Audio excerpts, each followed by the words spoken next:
Hello, everybody. Can you hear me now?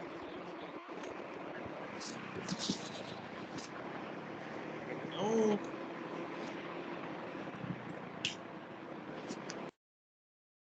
Hello. Yes, teacher, we can Anybody hear can hear me now? Okay, okay.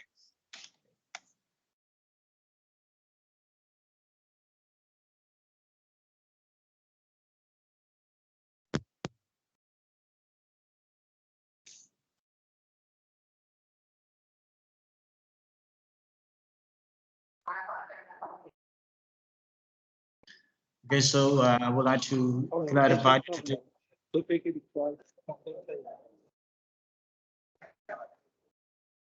Hello. Yes. So as I informed in our Microsoft team this afternoon, that this evening session we will be having a very special lecture on the Russia and Ukraine war, and whether it will also have any implication on the WTO or not, because a lot of people right now talk about the United Nations actions on the Russian aggression in Ukraine. Some people talk about the unilateral action made by the member of the United Nations, for example, by the US, by Canada, by Australia, by EU member states, including Germany, France, and so on, who impose unilateral sanction, I mean, economic sanction, trade sanction, and also the financial sanction against Russia. And as far as we know, the Russian financial reserve, okay, of currency reserve at the International Monetary Fund has been right now frozen, okay, around 200 billion US dollar has been frozen, and also right now the Russian economy seems to be very plunging into water due to the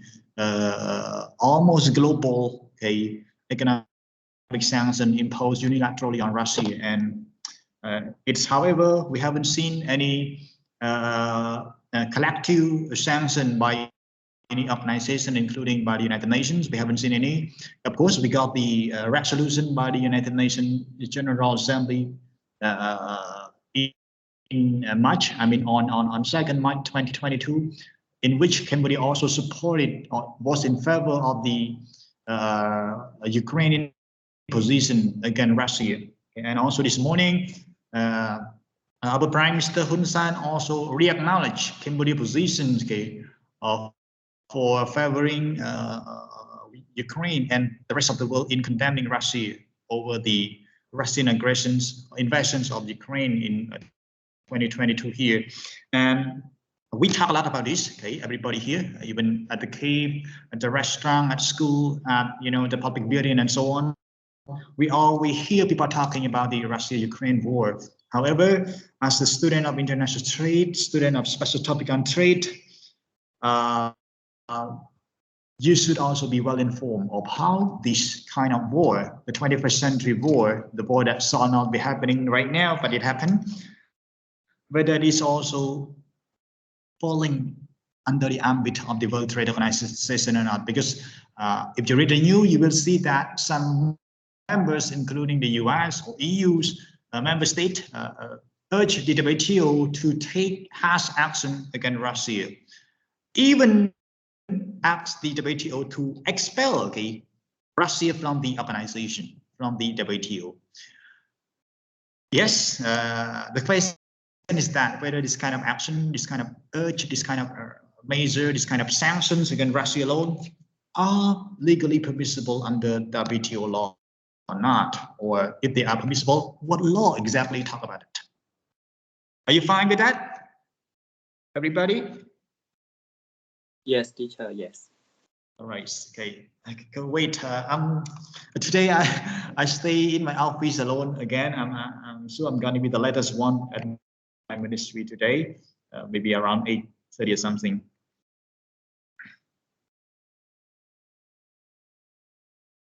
Okay, wait.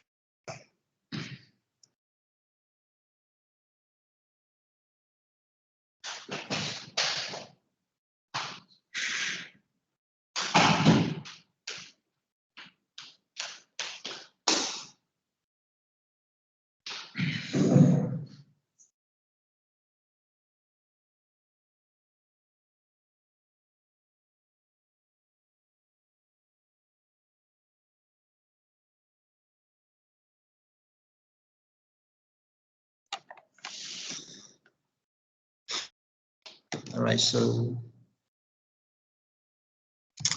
let me show the slide.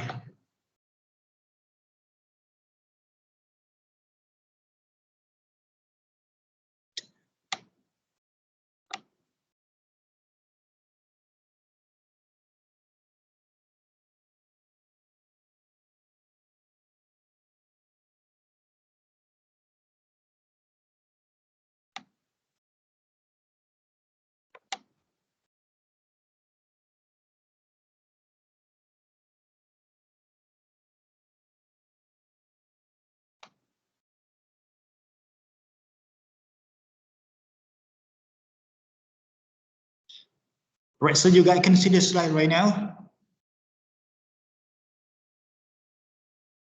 Yes, like. Okay, very good. Okay, so I think I should wait the other people to come on board first, because today it's going to be a very special lecture. Let me see how many students are now right now. Okay, we got. So let me wait for 2 more minutes.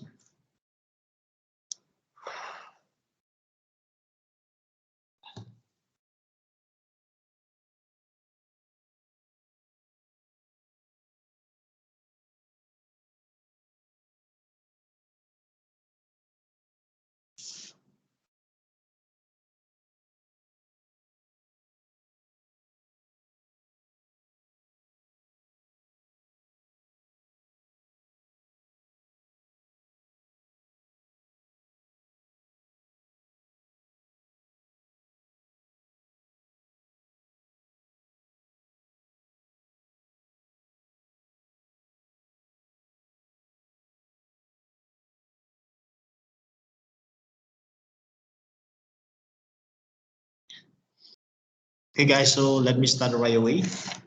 I don't want to wait anymore.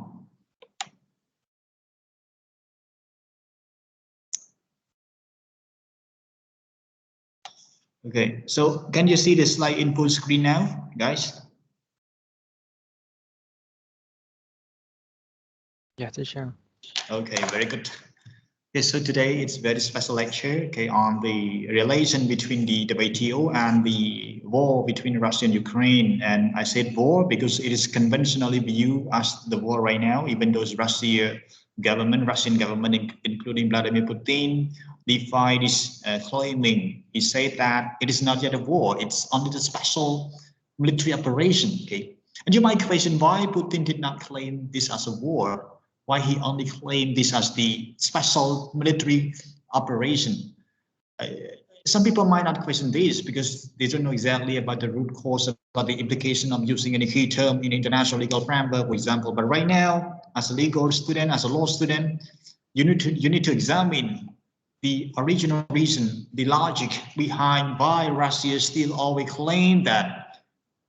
its action in Ukraine is not the war, but special military operation. And what does it mean?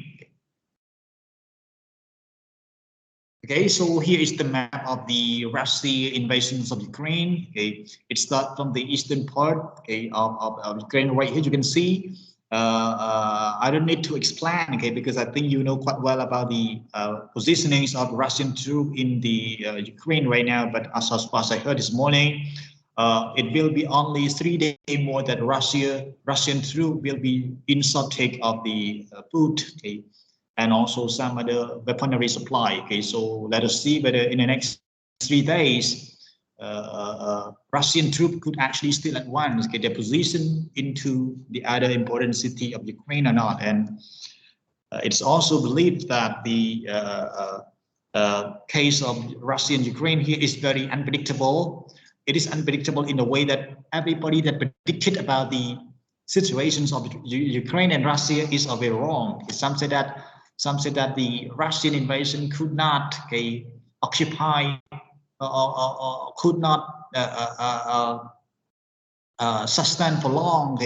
Maybe only 1 week or 2 weeks. Okay, and right now it has proven wrong because the operations of Russia in Ukraine is right now reaching the 4th week so far. And some even said that Russia could occupy Ukraine within only 24 hours, okay, or 48 hours, okay, 2 days, for example. However, it's still wrong one again, okay. And some people even say that Russia will no longer think about invading Ukraine because Ukraine will be supported by NATO alliance, for example, from Germany, Finland, and so on. But right now, the situation has proven wrong again. No any direct support from NATO, and although also NATO did not allow the Ukrainian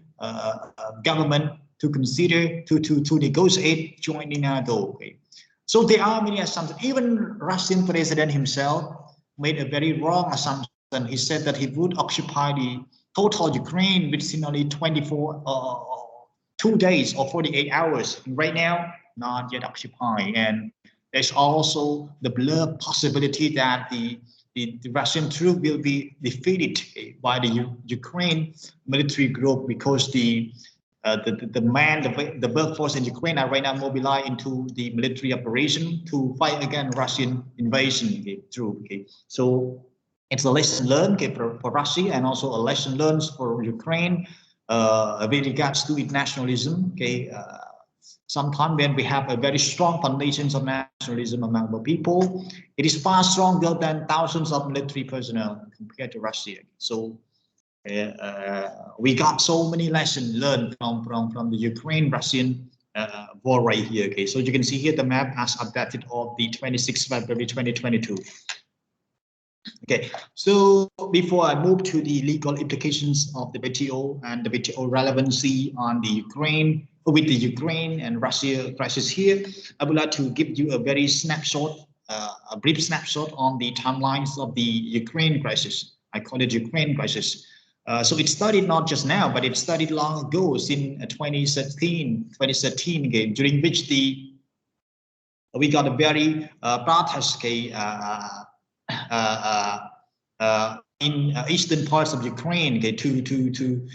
push the Ukraine government to stay closer to the West, okay, because the time under the leadership of Mr. Yanukovych, the former president of Ukraine, Ukraine position was a little closer to Russia, okay, and then the people who were wishing to engage with the West were not happy with the president. That is why they decided to conduct what we call the protest or demonstration named Euromaidan. Euromaidan here, it was the very large, peaceful and public protest that was pushing the closer Ukrainian tie with the West, or particularly with EU. Okay, and then there were crackdown, of course. In February 2014, we got a violation, a violent crackdown by the Ukrainian government, okay, on the Euromaidan protester. And that time, the former Ukrainian president, Mr. Yanukovych, fled to Russia in order to avoid facing any consequences from the protest or the demonstration in town. Okay, and then we got the change of the split of power in the Kyiv, the capital city of Ukraine, and then we got a new government. Okay, and then in February and March 2014, Russia successfully annexed Ukraine, okay, Crimean Peninsula. Okay, so since then,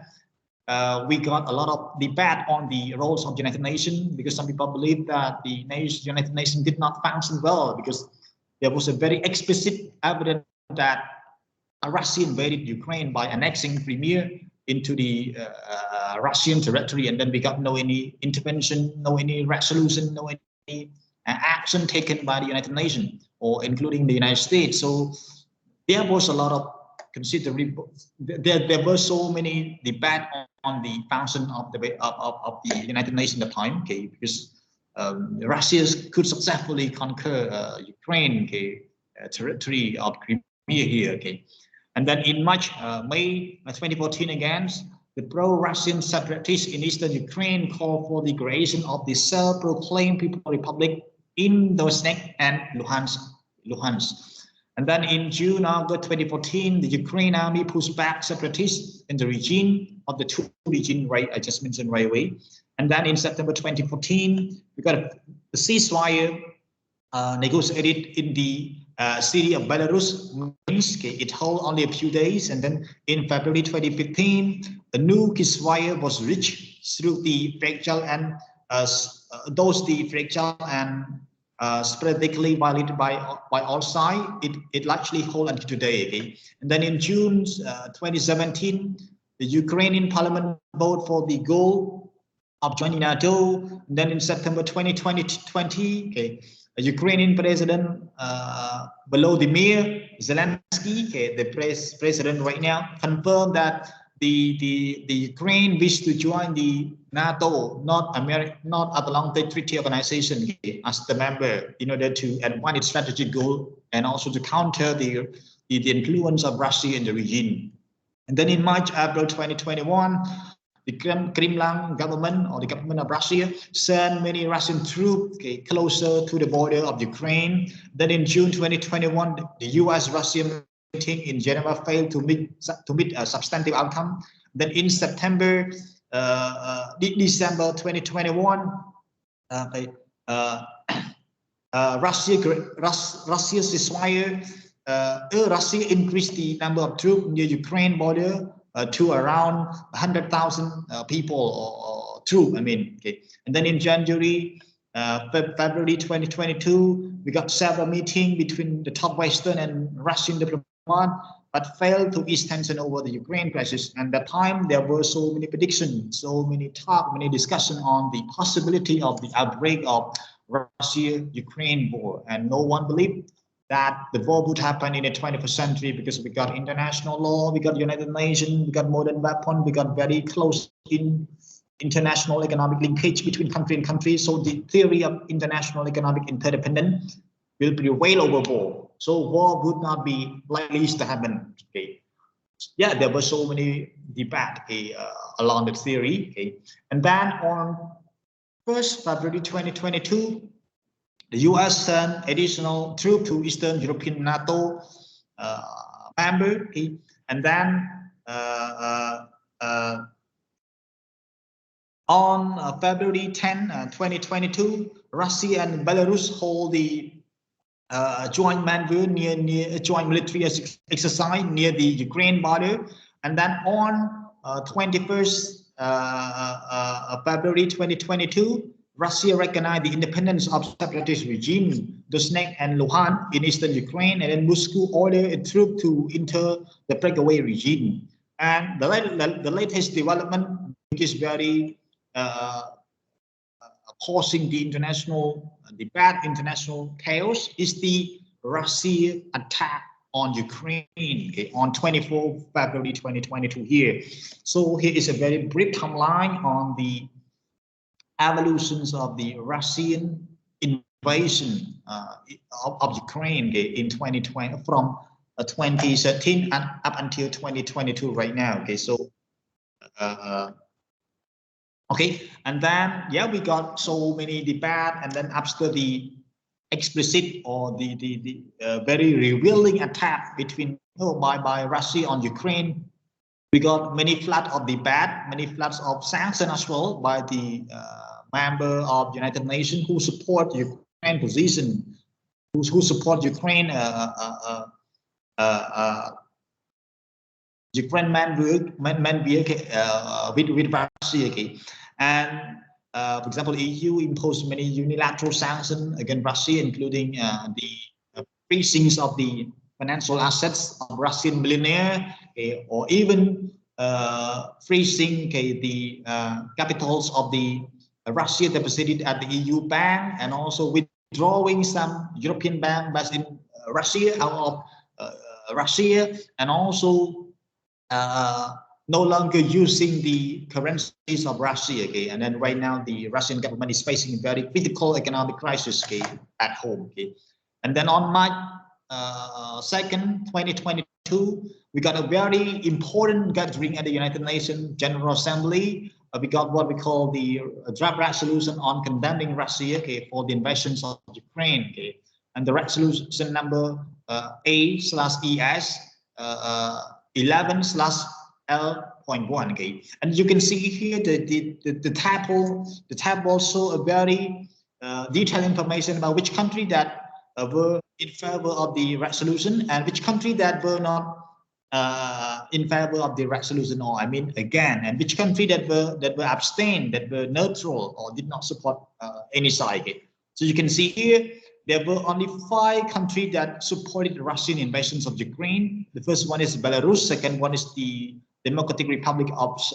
Korea, or we call North Korea. The third one is Eritrea, and then the fourth one is Russia Federation itself, and the last one is the Syrian Arabic Republic. And then you can see here the abstain. We got also, let us count the country who are in South Asia. We got the Laos, we got Laos PDO who remain abstain. We got also the Vietnam. Okay, so Vietnam and Laos are the 2 countries that remain abstain. Remaining abstain here mean to also indirectly support Russian invasions of Ukraine. And luckily, Cambodia, you can see we got the green line, or we got the green color, because we were in favor of the resolution condemning Russia. It means we also condemn Russia for the invasions, over the invasions of Ukraine. Okay? So it is very important to count the number here, because the number here also represent the global position, okay? the global unity, okay, again Russia over the invasions of Ukraine right now. Okay. Okay. Are you with me, guys? Yes, sir. With Yes, you, sir. with you, sir. Yeah, with me. All right. So let me move on. It's very unique lecture anyway. I bet that everybody wants to know about the relation between the WTO and the Ukraine and Russia war here. Okay. So what are the sanctions that have been imposed by the West? I say the West because mostly the US, UK, and EU that are the most dominant. Okay? You can see here we got the economic and also financial sanction. For example, severing of access to the financial system of selected Russian bank,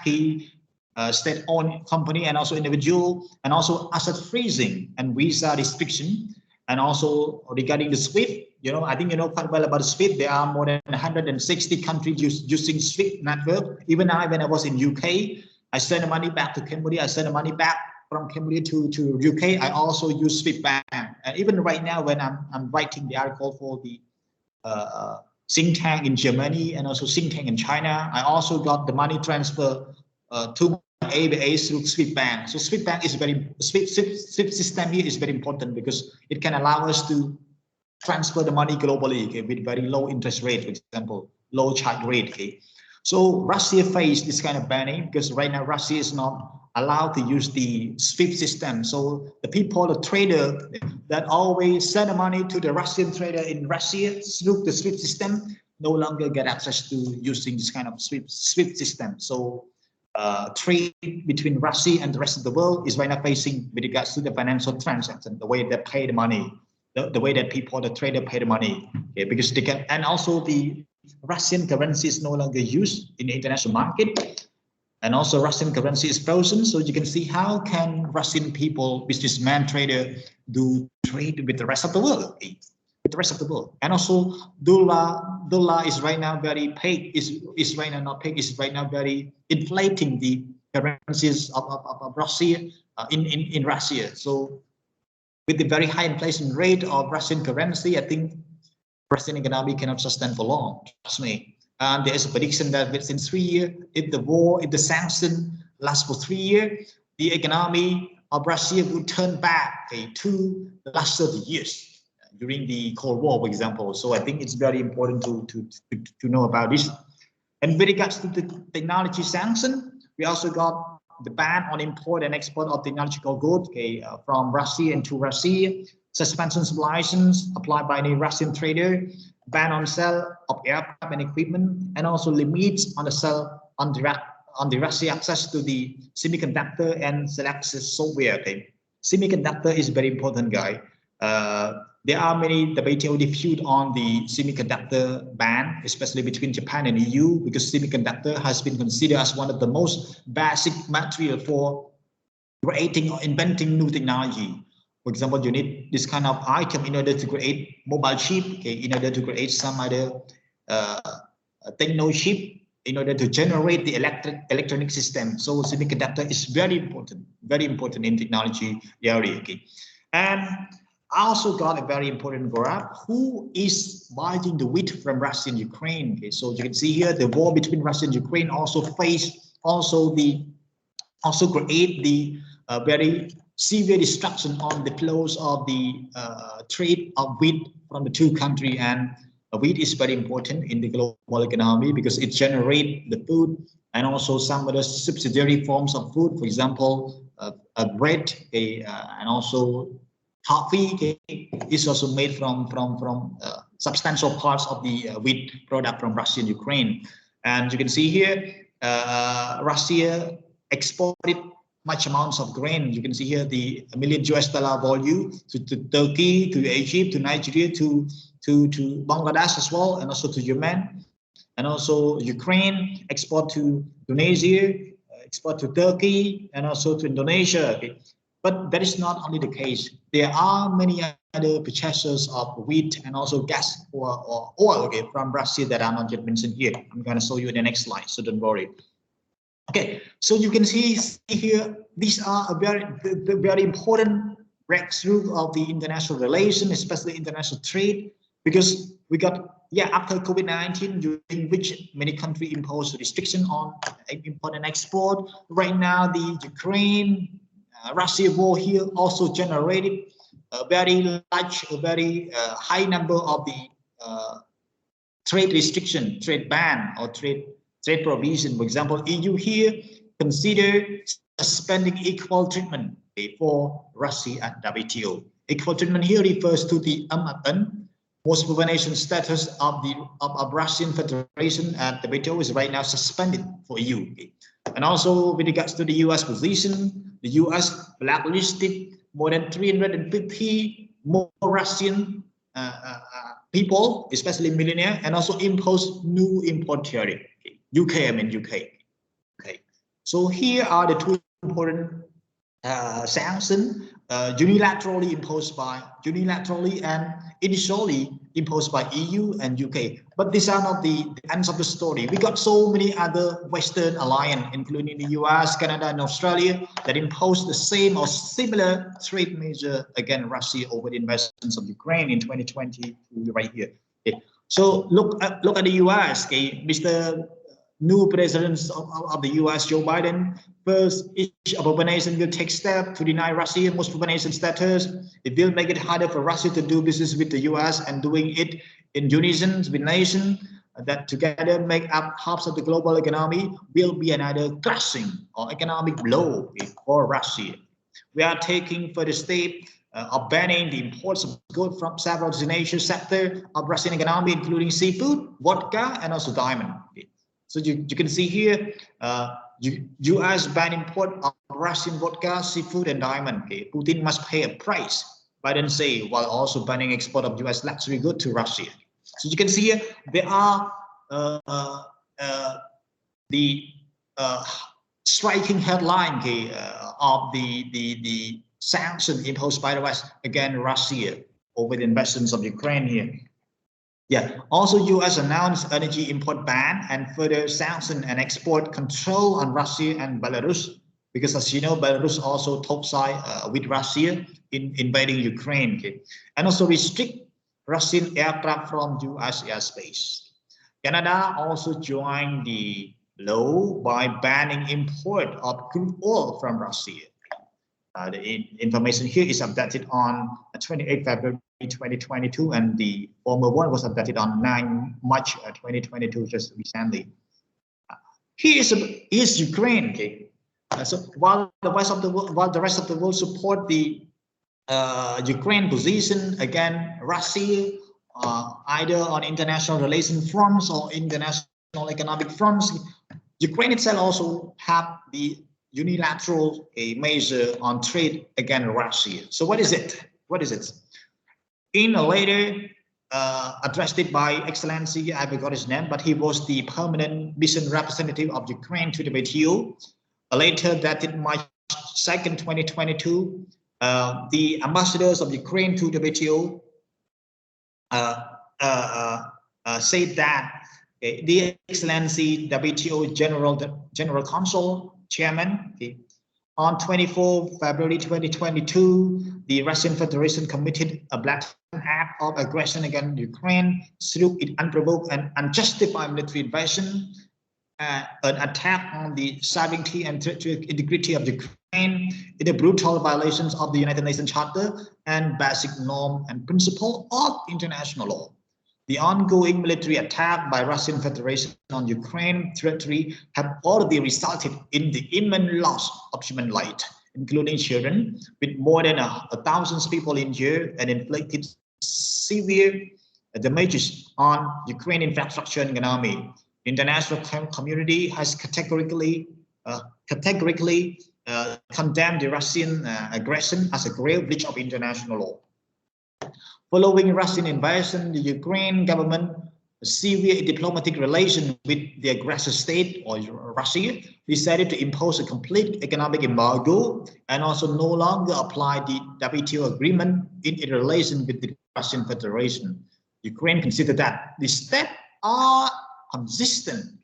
The steps are consistent with its national security right under entirely Article 21 of GATT 1994, and also Article 14 BIS mean you. I mean Article 14 use of the GATT 1995, and also Article 73 of the Trade-Related Intellectual Property Right Agreement 1995 of the WTO. We strongly believe that the other WTO member will stand with Ukraine, will stand along with Ukraine in countering Russian military invasion by taking similar measures against Russia. We urge all WTO members to consider further steps with a view to suspending the Russian Federation participation in the WTO for its violations for the purpose and principle of this organization. Pursuant to the GATT decision concerning Article 21 of General Agreement of 30 November 1982, Article 14 bis para 2 of the GATT, and also Article 23 of the TRIP Agreement, I kindly request that you communicate Ukraine's decision to Council for Trade in Goods, the Council for Trade in Service, and TRIP Council, as well as to all WTO members.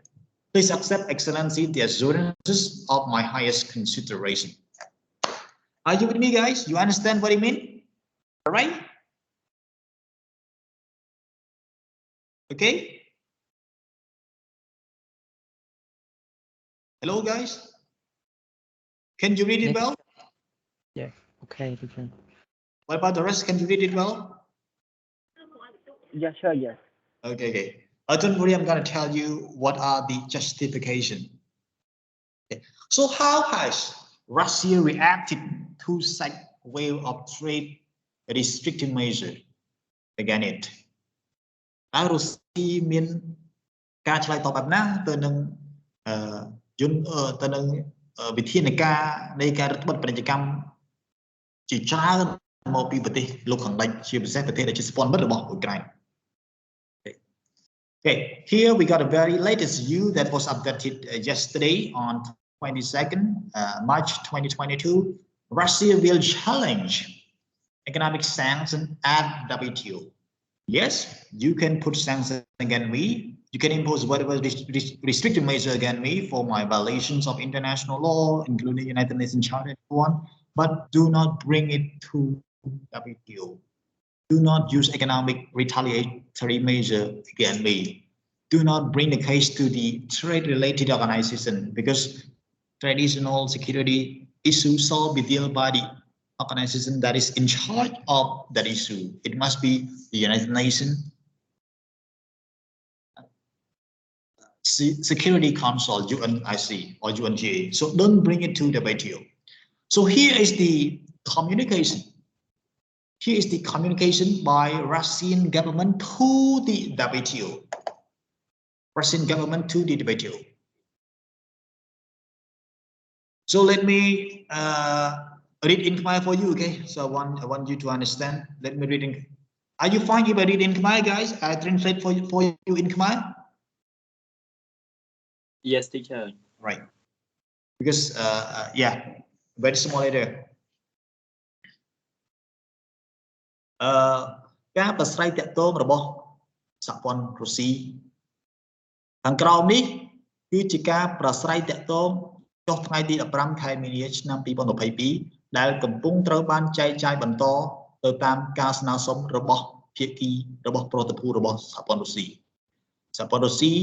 សូមបង្ហាញការធ្វើចំណាប់អារម្មណ៍ទៅដល់រាល់សមាជិកអង្គការ WTO ទាំងអស់អំពីភាពងាយរងគ្រោះទៅដល់ប្រព័ន្ធធ្វើពាណិជ្ជកម្មជាពហុភាគីនៅលើឆានតជាតិដោយសារតែមាន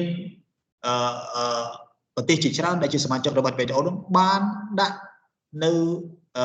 សកម្មភាពរដ្ឋបတ်ពាណិជ្ជកម្មជាច្រើនដែលរុស្ស៊ីជឿថាកើតឡើងចេញមកពី political motivation ជារឿងនយោបាយជំនួសឲ្យការជំរុញឲ្យមានការធ្វើពាណិជ្ជកម្មដោយសេរីហើយនឹងទូទៅដែលជាសកម្មភាពដ៏មានសារៈសំខាន់សម្រាប់ប្រទេសនៅលើពិភពលោកក្រោយពីវិបត្តិ COVID-19 ប្រទេសទាំងអស់បែរជាកំពុងតែនាំគ្នាដាក់នៅវិធានការរដ្ឋបတ်ពាណិជ្ជកម្មជាច្រើនដែលធ្វើឲ្យប៉ះពាល់ដល់សេដ្ឋកិច្ចរបស់រុស្ស៊ីហើយនឹងប៉ះពាល់ដល់សេដ្ឋកិច្ចរបស់សមាជិកអ្នកជិតខាងផ្សេងទៀតថ្មីនេះទំហំនៃការធ្វើសង្គ្រាមសេដ្ឋកិច្ចដែលដាក់ចេញដោយប្រទេសទាំងនេះគឺបានកើតឡើងជាកំហុសដែលធ្វើឲ្យប៉ះពាល់ដល់សេដ្ឋកិច្ចពិភពលោកជារួមការបំពេញដោយធ្ងន់ធ្ងរហើយនឹងដោយត្រង់នៃវិធានអង្គការពាណិជ្ជកម្មពិភពលោកជាច្រើនដោយសមាជិកទាំងនោះគឺបានដាក់ជាសម្ពាធទៅដល់ global supply chain គឺចរវ៉ាក់ផ្គត់ផ្គង់ពាណិជ្ជកម្មពិភពលោកសកលដែលកំពុងតែមានលក្ខណៈផុយស្រួយនៅឡើយក្នុងបរិបទ COVID នេះហើយក៏កំពុងធ្វើឲ្យមានភាពងាយរងគ្រោះដល់វិបត្តិពីក៏សន្តិសុខស្បៀងជាសកលផងដែរពួកយើងបានឃើញជាក់ស្ដែងអំពីផលប៉ះពាល់ជាច្រើនដែលកើតឡើងមកចេញមកពីការដាក់យន្តការរដ្ឋបတ်ពាណិជ្ជកម្មនិងសេដ្ឋកិច្ចជាតួយ៉ាងដូចជាមានការកើនឡើងនៃតម្លៃនៃធម្មពលនានាmineral right ហ្នឹងឬក៏ food stuff អាហារហ្នឹងប៉ុន្តែជាអកុសលដូចដែល IMF ធ្លាប់មានកន្លងមកទៅគឺអ្នកដែលរងគ្រោះជាងគេហ្នឹងគឺប្រជាពលរដ្ឋដែលជាម្ចាស់ផ្ទះឬក៏ business នៅតាម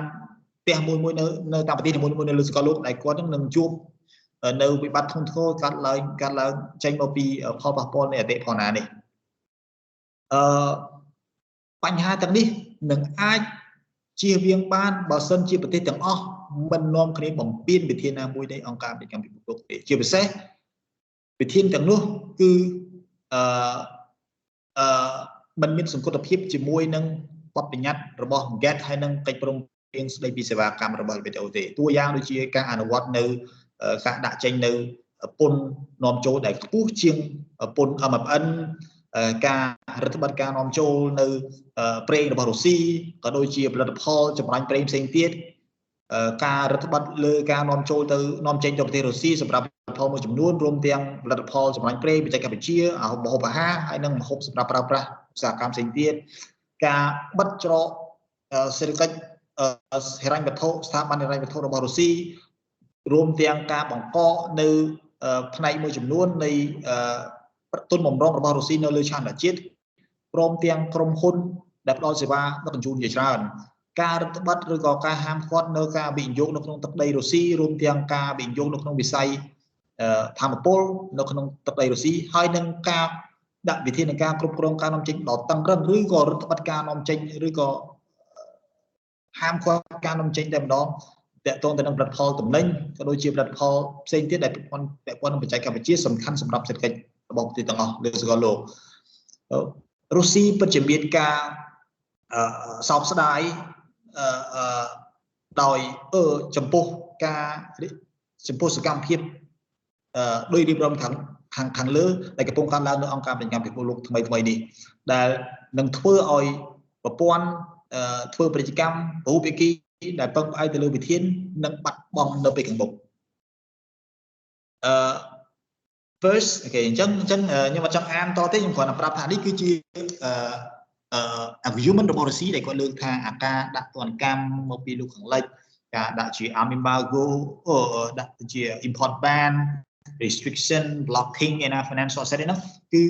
មិនប៉ះពាល់តែរុស្ស៊ីទេប៉ុន្តែវាប៉ះពាល់ដល់សេដ្ឋកិច្ចសកលពិភពលោកទាំងមូលហើយក៏ប៉ះពាល់ដល់ពីណាដល់សមាជិកអង្គការពាណិជ្ជកម្មពិភពលោកផ្សេងទៀតដែលពឹងផ្អែកទៅលើការនាំចេញការនាំចូលពីរុស្ស៊ីមិនតែប៉ុណ្ណោះវាប៉ះពាល់ទៅដល់ប្រព័ន្ធធ្វើពាណិជ្ជកម្មភូមិភាគីដែលពឹងផ្អែកទៅលើវិធានកន្លងទៅហើយគាត់ជឿថាអាវិធានដាក់ដោយប្រទេសទាំងអស់ជាពិសេសប្រទេសលោកខាងលិចហ្នឹងគឺជាវិធានដែលមិនមែនកាត់ឡើងចេញមកពីបញ្ហាពាណិជ្ជកម្មនៅក្នុងអ្វីដែលច្បាប់បាននិយាយទេប៉ុន្តែគឺកាត់ឡើងចេញមកពីចំហនយោបាយដែលគ្រប់គ្នាប្រឆាំងការគ្រប់គ្រងប្រឆាំងទៅនឹងការវាយលុករបស់រុស្ស៊ីក្នុងអ៊ុយក្រែនអញ្ចឹងគាត់ចោទថាវាមិនមែនជាចំហពាណិជ្ជកម្មវាជាចំហនយោបាយដែលមិនគួរដោះស្រាយនៅក្នុងប្រព័ន្ធ WTO ទេគួរតែដោះស្រាយនៅ United Nations ឬក៏ក្នុងក្របខ័ណ្ឌនយោបាយផ្សេង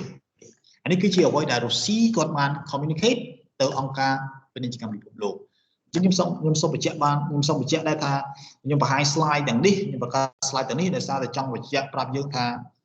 យូរទៅមិនមែនជា UN ទេដែលដោះស្រាយបញ្ហារុស្ស៊ីនិង Ukraine war គឺវាទៅជា WTO រាល់ថ្ងៃនេះគឺប្រទេសជាច្រើនកំពុងតែរំពឹងថា WTO នឹងជួយដាក់សម្ពាធរុស្ស៊ីឲ្យដកខ្លួនចេញពីអ៊ុយក្រែនពីព្រោះបើសិនជាពឹង UNSC ហើយឲ្យកងទ័ពទៅសង្គ្រោះឬក៏ទៅជួយប្រហែលជាវាមិនអាចរួចទេហើយ UNSC វាមាន veto power ដែលរុស្ស៊ីអាច veto រាល់ resolution អញ្ចឹងវាជា disadvantage មួយនៃប្រព័ន្ធ UN ដែលធ្វើឲ្យមានប្រព័ន្ធ veto ក្នុងការឲ្យប្រទេសមហាអំណាចនៅតែអាចប្រើប្រាស់សិទ្ធិក្នុងការវាយប្រទេសណាបានដោយគ្មានអន្តរាគមន៍ពី UN ប៉ុន្តែឥឡូវគេងាកមករក WTO អានេះហើយដែលខ្ញុំចង់បញ្ជាក់អារម្មណ៍ថាវាទៅជា WTO International Trade Law សំខាន់ជាង International or United Nations Chapter UN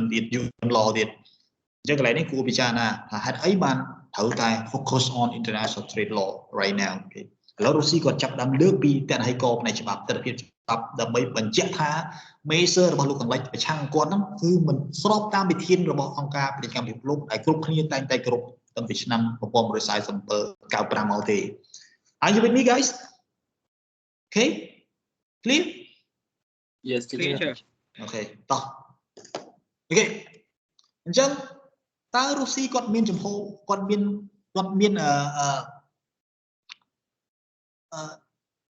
ហេតុផលផ្លូវច្បាប់បែបណា justification ផ្នែកច្បាប់បែបណាតាក់ទងទៅនឹងវិធានការរបស់ប្រទេសលោកខាងលិចប្រឆាំងនឹងគាត់តាក់ទងទៅនឹងសេដ្ឋកិច្ចនិងពាណិជ្ជកម្មទី1គាត់ថា first they are proposing to expel Russia from the WTO ចំហដែលថានឹងដកនឹងដេញរុស្ស៊ីនឹងបដិញរុស្ស៊ីចេញពីអង្គការពាណិជ្ជកម្មពិភពលោកឬក៏ suspend ព្យួរឯកភាពរបស់ប្រទេសរុស្ស៊ីនៅក្នុងក្របខ័ណ្ឌអង្គការពាណិជ្ជកម្មពិភពលោកគឺមិនត្រឹមត្រូវទេហើយច្បាប់របស់ WTO មិនដែលមានច្បាប់ណាអនុញ្ញាតឲ្យប្រទេសទាំងអស់មានសិទ្ធិដេញប្រទេសណាមួយចេញពី WTO ទេអត់ទាន់មានមាត្រាទេមានមាត្រាមួយគឺមាត្រា14នៃ Marrakesh Agreement អត់ចាំដូចជាមាត្រាមាត្រា14នេះគឺមាន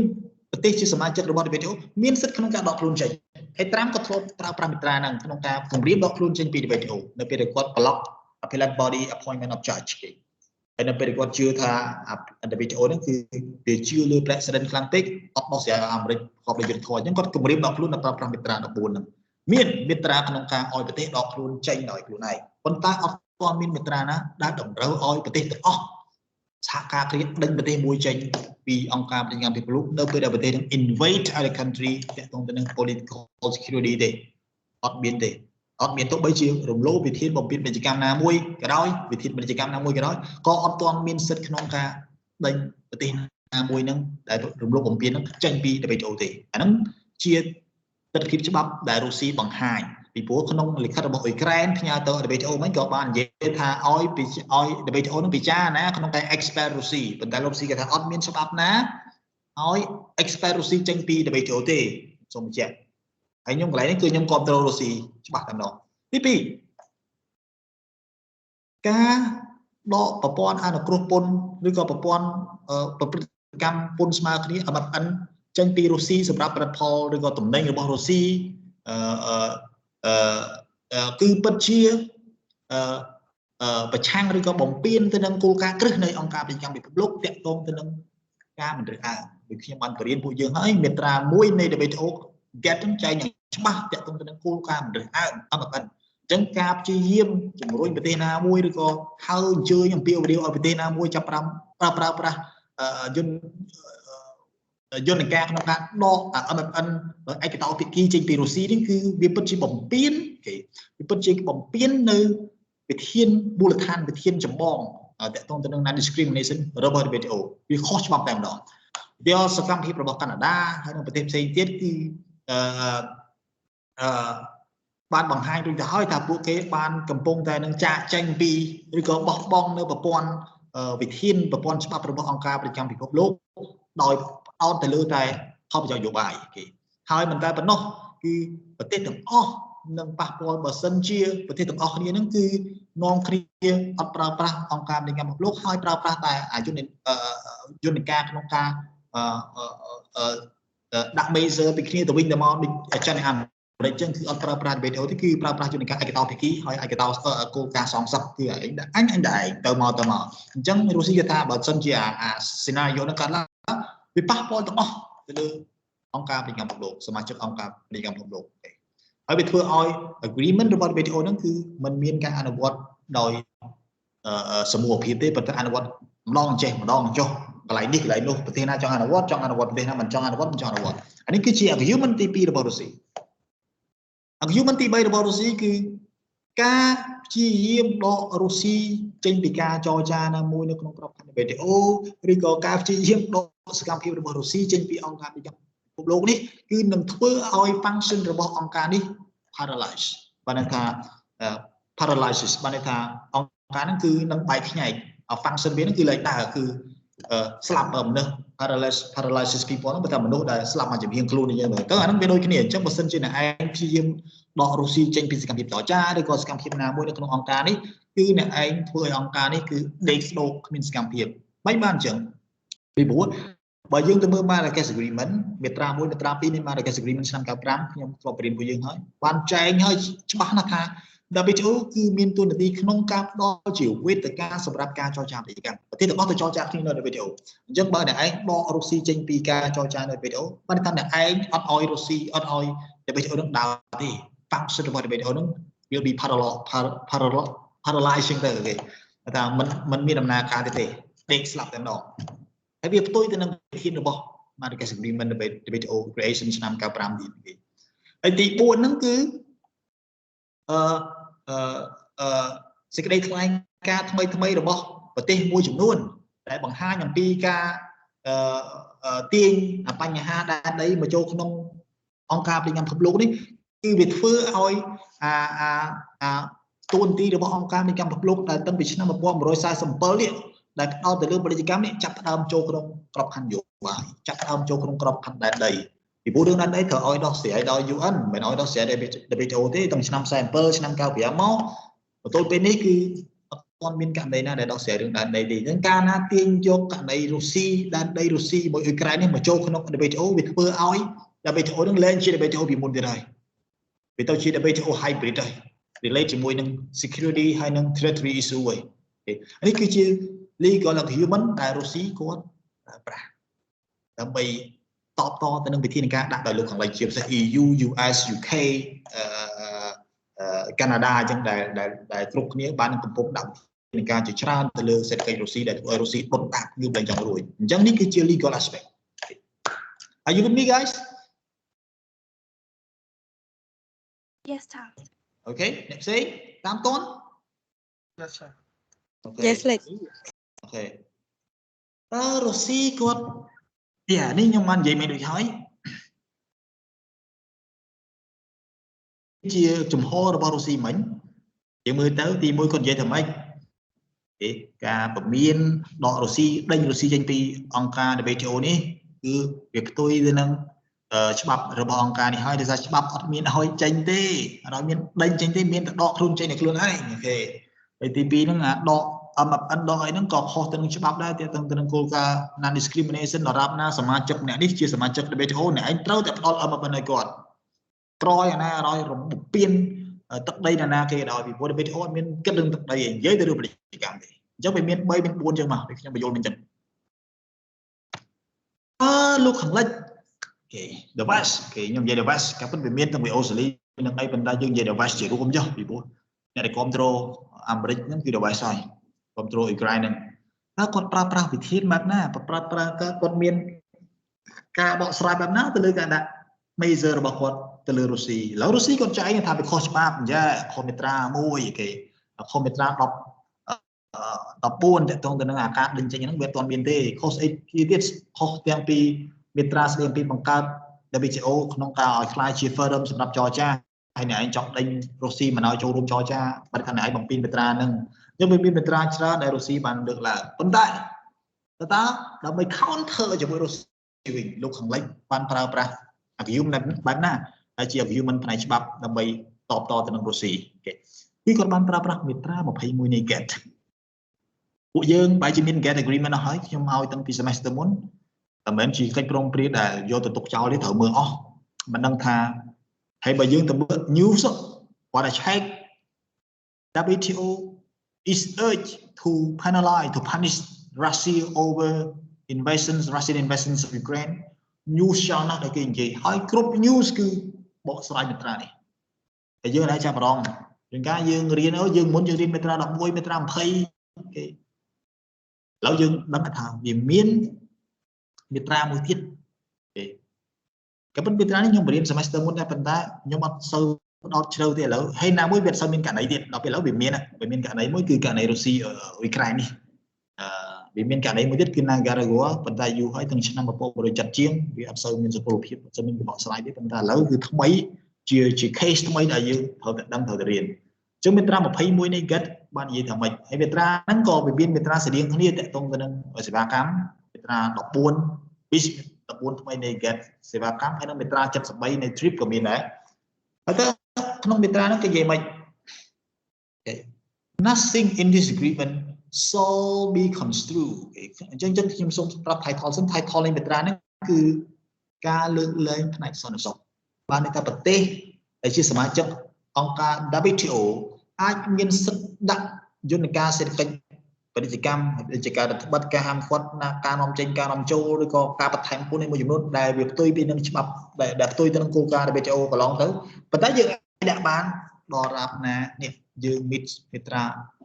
21នេះអញ្ចឹងមាត្រា21គេនិយាយថាម៉េច nothing in this agreement shall be construed to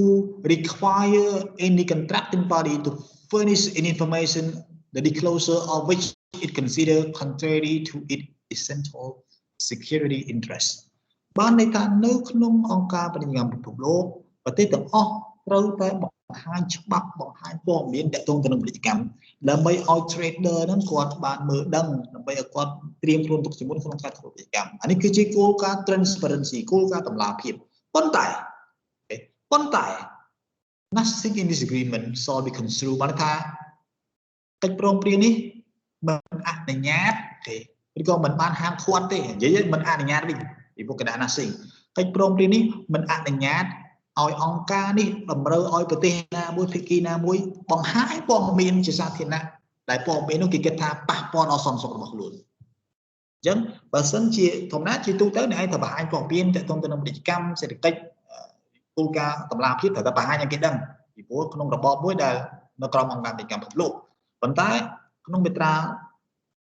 21នេះបើសិនជាព័ត៌មាននោះវាពាក់ព័ន្ធទៅដល់សន្តិសុខរបស់ប្រទេសអ្នកឯងចាំបាច់ខ្លាំងហើយការបង្ហាញព័ត៌មាននោះវាធ្វើឲ្យប៉ះពាល់ខ្លាំងដល់សន្តិសុខរបស់អ្នកឯងអាចមានសិទ្ធិក្នុងការមិនបង្ហាញព័ត៌មាន Nothing in this agreement shall be construed to prevent any contracting party from taking any action which it consider necessary for the protection of its essential security interests ហើយមាន1 2ទី3ហ្នឹងគឺ taken in times of war or other emergency in international relations នេះជា article ដែលសំខាន់បំផុតដែលលោកខាងលិចបានប្រើប្រាស់មាត្រា21 para b para 3គឺប្រទេសដែលជាសមាជិកអង្គការពាណិជ្ជកម្មពិភពលោកគេមានសិទ្ធិក្នុងការ take any action ដែលគិតថាចាំបាច់ nông ca ca bia nơi khó phải giao xong sốc đỏ chẳng bạchដែលអាចអនុវត្តនៅក្នុងអំឡុងពេលនៃសង្គ្រាមឬក៏នៅក្នុងស្ថានភាពអាសន្នផ្សេងទៀតនៃកិច្ចការអន្តរជាតិឬក៏ទី3កិច្ចព្រមព្រៀងនេះមិនហាមភាគីណាមួយនៃកេតនេះក្នុងការដាក់វិធានការឬក៏ធ្វើសកម្មភាពណាមួយដែលអនុលោមទៅតាមសិទ្ធិឬក៏កតបកិច្ចរបស់ខ្លួននៅក្រោម United Nations Charter ក្នុងគោលបំណងថែរក្សាសុវត្ថិភាពសន្តិសុខហើយនិងសន្តិភាពរបស់ពិភពលោកអញ្ចឹងមាត្រា21ប៉ារ៉ា B និងប៉ារ៉ា C គឺជាមាត្រាដែលចាំបាច់ដែលលោកខាងលិចប្រទេសជាច្រើនដែលដាក់ measure ហ្នឹងគឺនឹងប្រើប្រាស់នឹងប្រើប្រាស់គឺបានប្រើប្រាស់បដាហើយផ្ទុយទៅនឹងអ្វីដែលរុស្ស៊ីលើកឡើងរុស្ស៊ីថាខុសច្បាប់អានេះឯងដាក់ពន្ធលើ MFN ឯង discriminate ខ្ញុំគេឯង expel ព្យាយាម expel ខ្ញុំឯងព្យាយាមដេញខ្ញុំមិនឲ្យចូលរួមក្នុងកិច្ចចរចាដែលផ្ទុយទៅនឹងអ្វីដែលគោលការណ៍ WHO បង្កើតឡើងក្នុងការខ្លាយជាវេទិកាដើម្បីឲ្យភាគីចរចាដែលឯងរំលោភបំពានច្រើនណាស់ច្បាប់ពាណិជ្ជកម្មអន្តរជាតិប៉ុន្តែមាត្រា21ថាគេអាចរំលោភបំពានបានទាំងអស់រាល់វិធានទាំងឡាយណាដែលរុស្ស៊ីបានលើកដល់រាមណាវិធាននោះគឺដើម្បីឆ្លើយតបទៅនឹងខាងស្ថានភាពខាងក្រោមនេះគឺតាក់ទងទៅនឹងសន្តិសុខបើសិនជាសកម្មភាពនោះគឺត្រូវបានលោកខាងលិចដាក់ក្នុងគោលបំណងការពារនៅផលប្រយោជន៍សន្តិសុខដ៏ចាំបាច់របស់ខ្លួនជាពិសេសនៅក្នុងស្ថានភាពសង្គ្រាមឬក៏ស្ថានភាពអាសន្នខ្លាំងនៃ international relation ឬក៏ប្រទេសនោះអាចដាក់នៅសកម្មភាពណាមួយដែលគិតថាសកម្មភាពនោះគឺវាត្រូវគ្នាទៅនឹង obligation របស់ប្រទេសនោះក្នុង United Nations Charter ក្នុងការធានាថែរក្សាសន្តិសុខឬក៏សន្តិភាពរបស់ពិភពលោកអញ្ចឹងយើងអាចមើលឃើញថាបើយើងជា lawyer តំណាងឲ្យ EU គឺយើងអាចប្រើប្រាស់មាត្រានេះបានថាទោះបីជាខ្ញុំបំពេញដើម្បីចូល law មិនប៉ុន្តែខ្ញុំបំពេញអាការបំពេញរបស់ខ្ញុំគឺវាសងច្បាប់វិញដោយសារតែមាត្រា21តកតងទៅនឹងការដឹកលើនេះអាមាត្រា20មាត្រា11យើងនិយាយកន្លងទៅនឹងតកតងទៅនឹង morality តកតងទៅនឹង health ដែលយើងអាចដាក់ measure បានអានេះគឺអាចដាក់បានដែរប៉ុន្តែដើម្បីការពារផលប្រយោជន៍សន្តិសុខរបស់ប្រទេសអញ្ចឹងមាត្រានេះគឺមាត្រាដែលគេប្រើដែលគេកំពុងបកស្រាយប៉ុន្តែសំណួរសួរថាតើមាត្រានេះបកស្រាយក្នុងស្ថានភាពនេះវាត្រូវបានកម្រិតណាគេហើយក្នុងមាត្រានេះគេតម្រូវឲ្យអ្នកដែល apply measure តែផ្អែកតាមមាត្រានេះត្រូវតែបង្ហាញ objective evidence ខុសតាមប្រសាទខុសតាមដែលមាន objective ច្បាស់លាស់មិនតែជាភ័ស្តុតាងដែលនឹកឃើញតែជាភ័ស្តុតាងដែលមានភាពប្រសាទមាន objective ច្បាស់លាស់ចឹងមិនមែនឃើញមាត្រានេះឲ្យដាក់តាមចិត្តទេពេលណែដាក់ឲ្យត្រូវតែប្រាប់ថាតើអា measure ដែលណែដាក់ហ្នឹងវាឆ្លើយតបទៅនឹងមាត្រានេះក្នុងកម្រិតណាតើវា justify ក្នុងកម្រិតណា the issue of justification តើលោកខាងលិចត្រូវមានភ័ស្តុតាង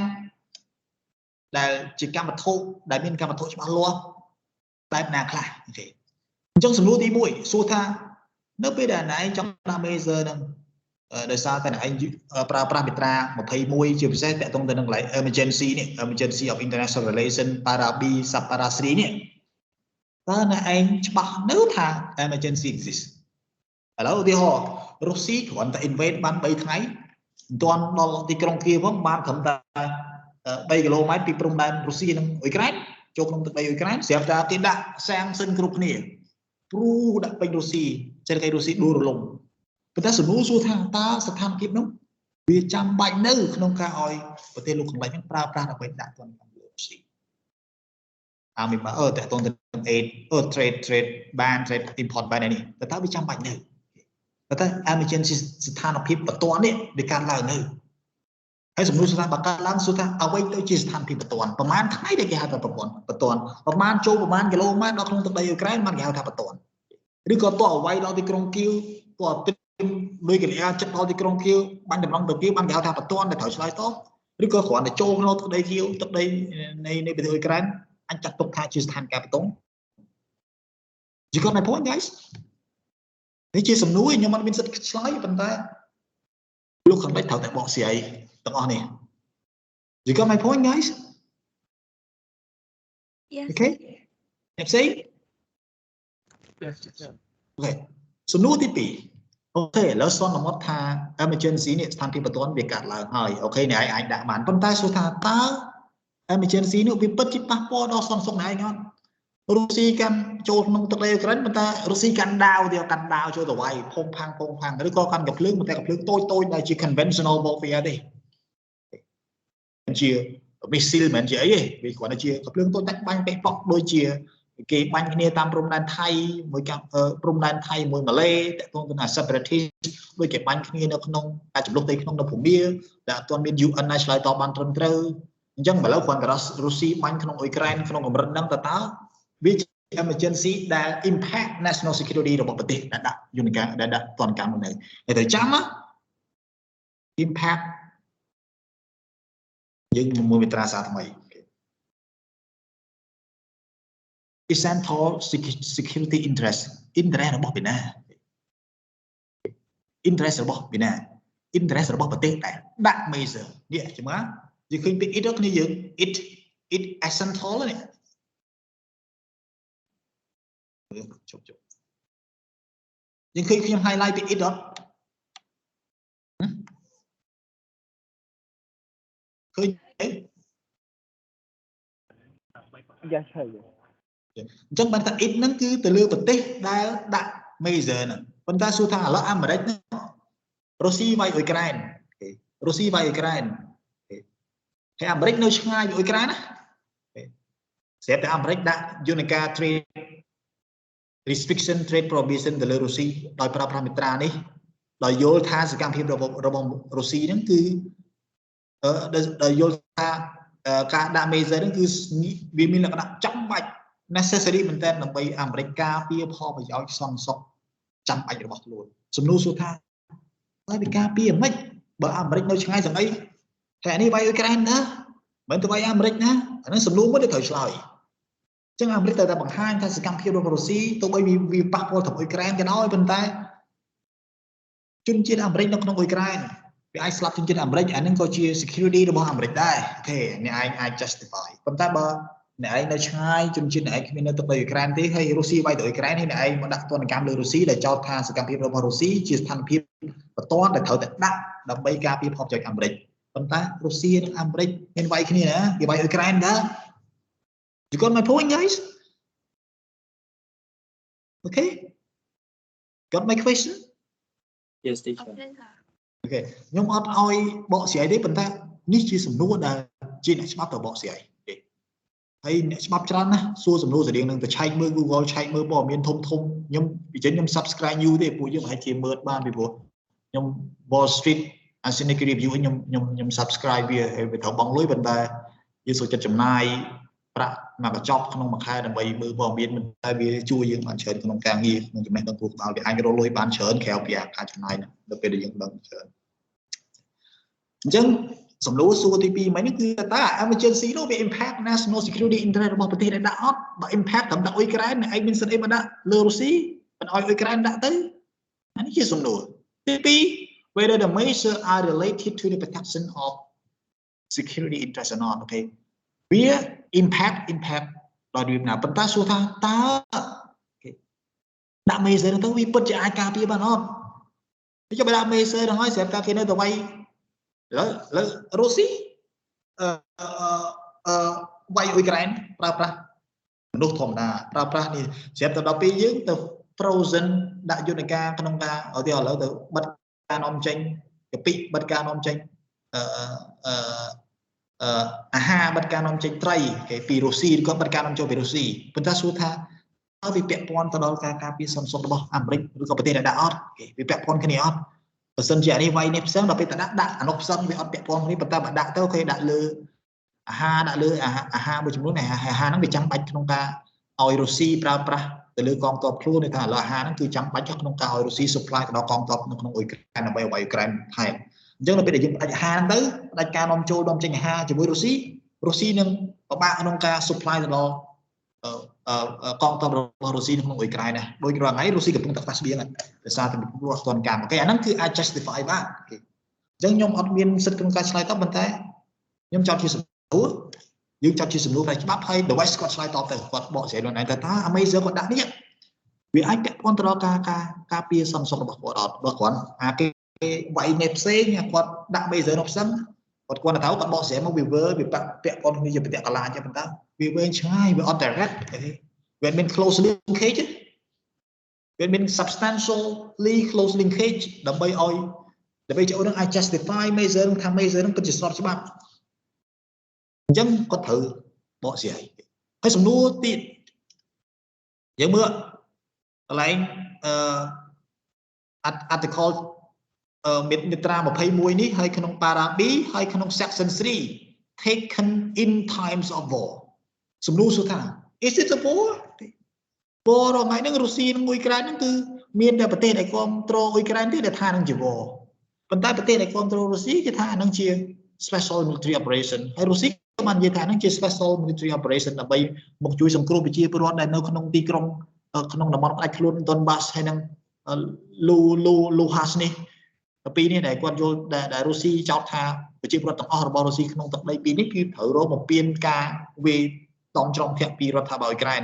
អញ្ចឹងវាមិនមែនជាវាជា special military operation ប្រតិបត្តិការកងទ័ពពិសេសរបស់ Russia ក្នុងការមកជួយសង្គ្រោះប្រជាពលរដ្ឋខ្លួនក្នុងទឹកដីអ៊ុយក្រែន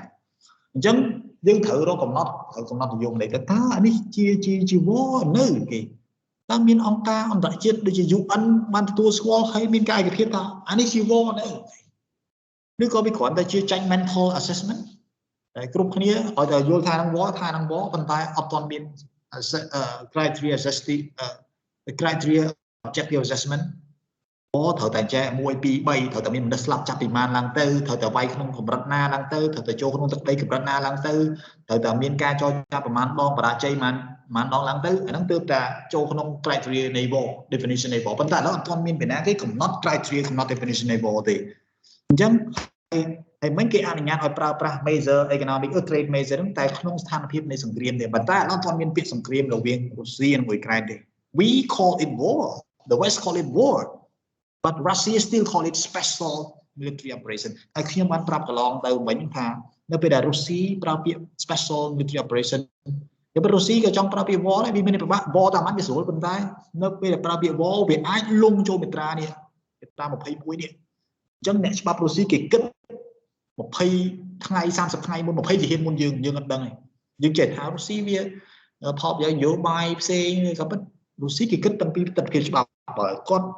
ទទួលស្គាល់ថានឹងជាវ៉តាមម៉ាត់ខូតគាត់ពី military leader ណាមួយពី Putin ទៅទីហោចចុះអានេះជាវ៉បាទអញ្ចឹងគេអាចដាក់ major justify បានយ៉ាងស្រួលថាដាក់ក្នុងស្ថានភាពនៃសង្គ្រាមប៉ុន្តែឥឡូវរុស្ស៊ី Putin គាត់ថាអត់មែនវ៉ណាជា special military operation ដែលរុស្ស៊ីគាត់ claim ដែរដើម្បីទៅការពារប្រជាពលរដ្ឋគាត់ដែលត្រូវបានរងទុក្ខបុកម្នេញពីទឹកដីអ៊ុយក្រែនដែរ You got my point guys Okay ចាប់បានalright យល់ទេយល់អ្វីដែលខ្ញុំចង់បង្ហាញទេ Yes អត់មានពាក្យ war ទេហើយក្នុងមេត្រានេះគឺគេឲ្យប្រើប្រាស់ក្នុង war ឬក៏ other emergency ហើយ other emergency គឺខ្ញុំបញ្យល់មកអញ្ចឹងយើងមិនទាន់ define ទៅតើវា emergency នេះវាមិនទាន់កម្រិតណាដល់ពេលវាអត់ទាន់យើងមើលពាក្យ war វាមិនទាន់មាន war ទៀតមិនទាន់មានពាក្យ war define ទៀតតើអានឹងជា war ទេអារម្មណ៍សុខទូចគឺថានឹងមិនមែនជា war ទេបាទសម្រាប់លោកថាជា war ហើយយើងបានហ្នឹងអារម្មណ៍សុខទូចគេនិយាយក្នុង Facebook ពីណាក៏បានឮដែរថាសង្គ្រាមអ៊ុយក្រែនគ្រាន់តែជឿអ៊ុយក្រែននឹងរុស្ស៊ីវាយគ្នាមកចាំមិនកំពឹសទេមិនមែនជាសង្គ្រាមទេប៉ុន្តែប្រហែលថ្ងៃក្រោយសម្ដេចថានឹងសង្គ្រាមហើយសម្ដេចប្រឆាំងការឈ្លានពានណាមួយនេះគ្រាន់តែដាក់ដំណំធំពីរក្នុងស្រុកខ្មែរយើងអត់ទាន់មាន definition ទាក់ទងទៅនឹង war ដែរតើអាសង្គ្រាមអ៊ុយក្រែននិងរុស្ស៊ីកន្លងទៅនេះវាជា war ឬក៏នេះនៅហើយបើ war ប្រទេសលោកខាងលិចស្រួលទេគឺអាចដាក់វិធានការបានតែបើមិនទាន់ war ឈប់ទាន់ដាក់សិនវិធានការនឹងបើដាក់ទៅខុសពីព្រោះមិនមែនជា war ណាជាសំណួរទី2ទី4ទី5ហើយបើសិនជាវាជា war មែនប៉ុន្តែប្រទេសទាំងអស់មិនមែនចូលក្នុងសង្គ្រាមហ្នឹងណាតែអ៊ុយក្រែនអ្នកចូលទៅតើប្រទេសទាំងអស់ហ្នឹងមានសិទ្ធិក្នុងការ impose measure on Russia បើសិនអ៊ុយក្រែនជាអ្នកជួបបញ្ហាសង្គ្រាមហ្នឹងហើយក៏ដាក់ measure economic measure trade measure វាត្រូវឲ្យវាស្របហើយអាហ្នឹងជា war ហើយអ៊ុយក្រែនផាតប៉ុន្តែឥឡូវនេះប្រទេសដែលដាក់ measure មិនអ៊ុយក្រែនណាគឺជាប្រទេសផ្សេងដែរមិនមែនអ្នកពាក់ព័ន្ធក្នុងសង្គ្រាមអញ្ចឹងមិនបានឯងដែរមិនបានឯងមកដាក់ measure nãy đã measure cái nông ca được bắt ca nông tranh nông trôi một chừng nữa nó bây giờ bị bẹt quan từ nông sản vật hiệp sọc hiệp nó bọn này không phải ha nó bọn tên này đã ban anh ha vì bố trí nó bọn này chỉ banh ha nó bọn này rong cướp bị ca nông tranh nông trôi chỗ này anh bắt cam tranh nông trôi vì bố bom bắt đại rong cướp bên ta lúc bên này rong cướp nữa ui cái anh rong cướp đó ui cái anh không vô đó mấy bạn này mà đã train measure again me nếu mà nhom zero nhom xui chẳng lỡ đấy mấy bẹt quan mua sừng riêng là máy bên này mình chỉ panในสงครามไหนมันอยู่victim ในโบนะไม่บ้านไหนมันดาเมจเลยคุณพี่โบขนมล้อในขนมเดบิตโอคือ it's security interest เวียดบ้าน involved ไอ้นี่เป็นนะ it's security interest และป้าพ่อตอนเราซ่อนซอกระบบล้วนจังอ่ะเนี่ยได้เหมือนในคราวสงครามเหมือนในขนมสงครามมีมาปะปอนซ่อนซอกมีป้าพ่อซ่อนซอกนะบอลป้าพ่อพวกไหนมันสริมันดาเมจมาเลยรัสเซียไม่มันเอาอุยแกรนด่าแต่เองthếอุยแกรนbịป้าพ่อจังไงด่าบ้านประเทศไหนมันป้าพ่อเนี่ยจับปลานกนี่ยืดนี่คือสำนวนยังขวัญสู้ที่เอายังกึศluôn anh đâyได้ยูยงยงdễนะ Yes, teacher. ផ្សេងអត់ប្របាខ្ញុំមិនអោយបកស្រាយគាត់ថាឲ្យយល់ថានេះជាសំណួរដែលលោកខាងលិចត្រូវតែបកស្រាយពីព្រោះទៅដល់ WHO គេនឹងសួរហើយអាពេល body check នឹងសួរទៅតើអ្នកឯងមកបកឥឡូវអ្នកឯងប្រើប្រាស់មេត្រា21យកមកបកស្រាយដើម្បី justify measure របស់អ្នកឯងដាក់ទៅលើរុស្ស៊ីហើយខ្ញុំសួរវិញថាតើវា justify កម្រិតណាឧទាហរណ៍នេះ emergency នេះ exist នៅ emergency នេះវាពិតជា impact មែនអត់តែ measure អ្នកឯងនេះវាពិតជាជួយដល់ការការពារinterest របស់អ្នកឯងអត់ហើយអ្នកឯងដាក់ក្នុង wall ប៉ុន្តែសួរថាវាមាន wall នៅហើយអ្នកឯងអូខេឥឡូវសន្មតថាវា wall ចុះប៉ុន្តែច្បាប់មានអនុញ្ញាតឲ្យអ្នកដែលមិនចូលក្នុងសង្គ្រាមហ្នឹងដាក់ measure again the one that got involved with war អត់បើច្បាប់មិនឲ្យអ្នកឯងមិនឲ្យបើច្បាប់ឲ្យតែអ្នកដែល involve ក្នុង war ដាក់ measure ទេអ្នកឯងអាចដាក់បានទេពីព្រោះអ្នកឯងមិនមែន involve ក្នុង war ទេ Number 6 are Russian act the violations of UN basic rule, especially Article 2.4 of UN Charter regarding the prevention or derogation from any violations of invasion of other country territory. មាត្រា 2.4 នៃមាត្រា 2 para 4 នៃ UN Charter ហ្នឹងគឺហាមឃាត់មិនឲ្យប្រទេសណាមួយនៃអង្គការសហប្រជាជាតិរំលោភបំពានអធិបតេយ្យភាពឬក៏បូរណភាពដែនដីរបស់ប្រទេសផ្សេងទៀតដែលជាសមាជិកអង្គការសហជីវជាតិទេអញ្ចឹងសំណួរសួរថាតើសកម្មភាពរបស់រុស្ស៊ីនេះវាជា violation UN Charter នៅពីព្រោះរុស្ស៊ីគាត់និយាយថាវាជា defense self defense មិនជា invasion ហ្មងហ្នឹងអញ្ចឹងអ្នកឯងត្រូវបកស្រាយលើ self defense របស់រុស្ស៊ីទៀតរុស្ស៊ីគាត់ថានេះជា self defense ថាខ្ញុំ conduct special military operation គឺដើម្បីការពារខ្លួនពីព្រោះទីមួយខ្ញុំខ្លាចអាហ្នឹងចូលណាតូទៅសម្រាប់ខ្ញុំទីពីរប្រជាពលរដ្ឋខ្ញុំនៅក្នុងទឹកដីដែនដុនបាសហើយនឹងលុនហាក់នោះគឺជួបការសម្លាប់រង្គាលវាយធ្វើបុកទុកបុកមិញពីរដ្ឋាភិបាលអ៊ុយក្រែនអញ្ចឹងខ្ញុំការពារខ្លួនប្រជាពលរដ្ឋខ្ញុំដែរអញ្ចឹងខ្ញុំមានខុសណាហើយអ្នកឯង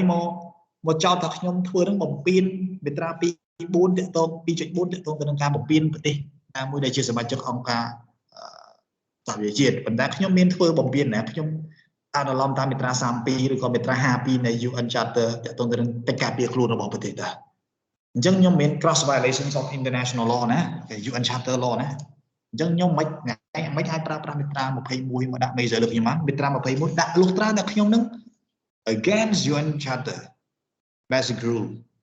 ប៉ុន្តែឥឡូវខ្ញុំមាន against តែបើខ្ញុំប្រើ self defense ទីហោអញ្ចឹងបកស្រាយមកបើគ្នាយើងជាសមាជិករបស់ ជាសមាជិក WHO មកពីលោកខាងលិចដូចជាពីអាមេរិកមកពី EU មកពី UK Germany ទីហោកាណាដាអូស្ត្រាលីអញ្ចឹងចុះបកស្រាយមកថារុស្ស៊ីនឹងមិនមែនជា self defense ទេវាជា invasion បំពេញមាត្រា 2.4 រុស្ស៊ីនេះមិនមែនជា special military operation ទេប៉ុន្តែវាជា war emergency ពិតជា exist ហើយទោះបីជាខ្ញុំមិនចូលក្នុងសង្គ្រាមប៉ុន្តែសង្គ្រាមវាប៉ះពាល់ដល់ខ្ញុំនៅពេលអនាគតចង់ខ្ញុំទៅតែ involve ឬក៏ប្រជាពលរដ្ឋខ្ញុំកំពុងស្ថិតនៅក្នុងទឹកដីអ៊ុយក្រែនដែលប៉ះពាល់ដល់សង្គ្រាមអញ្ចឹងខ្ញុំត្រូវតែ involve ត្រូវតែដាក់ measure ប្រឆាំងនឹងឯងជាយ៉ាងឲ្យបកស្រាយបែបនេះប៉ុន្តែ objective evidence មានភស្តុតាងជាកម្មវត្ថុគឺភស្តុតាងផ្ទាល់ដែលបញ្ជាក់ថាពិតជាមានមែនប្រជាពលរដ្ឋពិតជាស្លាប់មែន emergency ពិតជា happen មែនពិតជាមាន war មែនពិតជា violations of UN basic rule មែន bọn miền thế ở trên Russia thế này trên Russia thế hay sum số tiết bị bố không biết ra cái ban dây tha to prevent any party from taking any action okay in the zones of its obligation under under United Nations Charter for the maintenance of international peace and security អញ្ចឹងគឺដើម្បីគឺកិច្ចព្រមព្រៀងនេះគឺមិនហាមឃាត់ប្រទេសណាដាក់ measure ដែលពាក់ព័ន្ធដែលមានអនុលោមភាពទៅនឹងកាតព្វកិច្ចរបស់ខ្លួននៅក្រោម UN Charter ក្នុងគោលបំណងការពារសន្តិសុខសុវត្ថិភាពសន្តិភាពរបស់លោកទេប៉ុន្តែសំណួរសួរថាតើសកម្មភាពរបស់រុស្ស៊ីគឺជាការគម្រាមកំហែងដល់ international peace ហើយនិង security ហើយឬនៅបើថាទៅអ៊ុយក្រែនទេមិនទាន់ទេអញ្ចឹង define ឲ្យច្បាស់ថាអានឹងពិតជា threat to the maintenance of international peace and security ហើយនៅយើងឲ្យមកស្អាតថាមិនបើសកម្មភាពរបស់ឯងបើខ្ញុំមិនទប់ស្កាត់មិនដាក់ measure ប្រឆាំងតាក់ទងទៅនឹងសេដ្ឋកិច្ចឲ្យឯងអារម្មណ៍ទេណាឯងនឹងរីកធំធាត់មិនត្រឹមតែ invade អ៊ុយក្រែនទេប៉ុន្តែទៅ invade Europe in the future who know ណាគេដឹងមើលឃើញណែមិនត្រឹមតែ invade ប៉ុន្តែណែបង្កើតជា chaos បង្កើតជាអនាធិបតេយ្យបង្កើតជាភាពញញែងនៅក្នុងតំបន់អឺរ៉ុបអញ្ចឹងវាតាក់ទងទៅនឹង international peace and security អញ្ចឹងចង់មិនចង់ខ្ញុំត្រូវតែដាក់ measure ដើម្បីការពារ international peace and security in the future អញ្ចឹងពេលរុស្ស៊ីសួរវិញឥឡូវបើសិនជាឯងថាដាក់អានឹងដើម្បីការពារ international peace and security ចុះមិនឯងដាក់នៅពេលដែលខ្ញុំ invade ហើយនឹង annex Crimea ឆ្នាំ2014អានឹងខ្ញុំ violate United Nations Charter ខ្ញុំហើយនៅពេលដែលខ្ញុំជោគជ័យហ្នឹងគឺខ្ញុំអាចបំពេញដល់សកលលោកវិញតែឯងមិនទៅដាក់ខ្ញុំពេលហ្នឹងទៅមិនទៅមកដាក់ពេលឡើយអូខេ answer to me អូខេ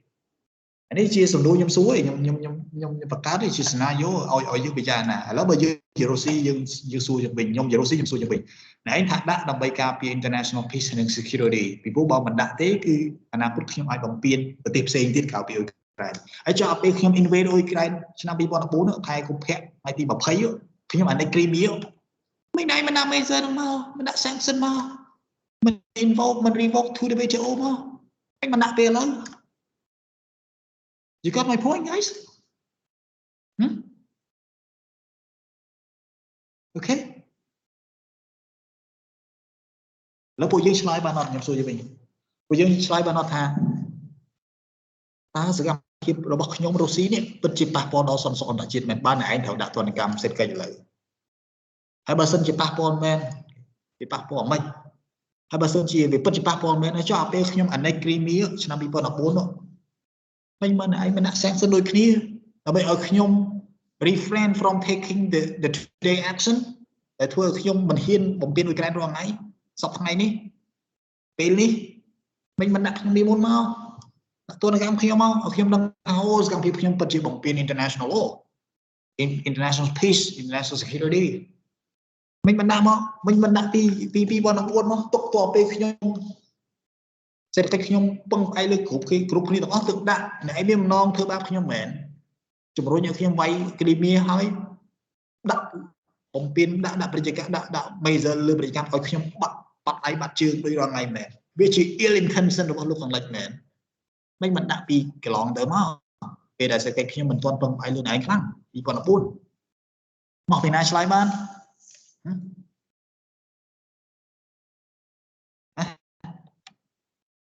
ដល់បាច់ឆ្លើយខ្ញុំសួរយវិញយល់អ្វីដែលខ្ញុំសួរអត់យល់គ្រូឃើញអ្នកផ្សេងអរិញខ្ញុំបាច់ឆ្លើយគ្រាន់តែថាយល់ពីអ្វីដែលខ្ញុំទៅសួរឲ្យតើខ្ញុំសួរអញ្ចឹងក្នុងក្របខ័ណ្ឌជាខ្ញុំជារុស្ស៊ីតែពិតខ្ញុំមិនមែនជារុស្ស៊ីប៉ុន្តែសន្មតថាខ្ញុំជាចាច់ហើយដូចខ្ញុំនិយាយអញ្ចឹងអ្នកដែល apply measure ហ្នឹងគឺជាអ្នកដែលត្រូវ supply objective evidence មិនមែនរុស្ស៊ីអ្នក supply evidence ទេរុស្ស៊ីគ្រាន់តែ submit communication ប្រាប់ថា measure ហ្នឹងរំលោភបំពាននេះអត់ប្រមាថទេគ្រាន់តែមើលមេត្រាទៅយល់ប៉ុន្តែអានេះដែលដាក់ measure justify មេត្រា21នេះត្រូវតែប្រាប់តើមានភស្តុតាងអីបញ្ជាក់ថា certify 1 2 3 4 5ឆ្លើយនឹងសំណួរខ្ញុំមិនទាំងអស់ហើយបើឆ្លើយមិនចេញគឺ measure នេះឯងគឺ illegal not permissible under WTO law ត្រូវ UN ជួយកុំមកយក WTO ពីព្រោះអ្នកឯង measure នេះឯងគឺផ្ទុយទៅនឹងវិធានរបស់អង្គការនៃកម្មពិភពលោករុស្ស៊ីគឺជាសមាជិកហើយ WTO គឺមិនដោះស្រាយរឿងដែនដីក្នុងបញ្ហាពាណិជ្ជកម្មទេ for example again got my point now Yes, teacher. Yes, teacher. អ្នកផ្សេងយល់ទេខ្ញុំរៀងធ្ងន់តិចសំដីប៉ុន្តែគ្រាន់តែចង់ឲ្យស្កប់ធ្ងន់ឲ្យយើងដឹងថាវាអញ្ចឹងអូខេឥឡូវយើងយល់មេត្រា21វាមិនឥឡូវទៅមើលទៀតបាច់ចេញលេងទេបាទប្រហើយហ្មងពីព្រោះខ្ញុំចេញទៅផ្ទះតែម្ដង Are you fine with that guys Yes. Yes, teacher. Yes. Yes, like ឥឡូវកំពុងតែខ្ញុំនៅតែឯងអត់អីទេខ្ញុំអាចនេះបាន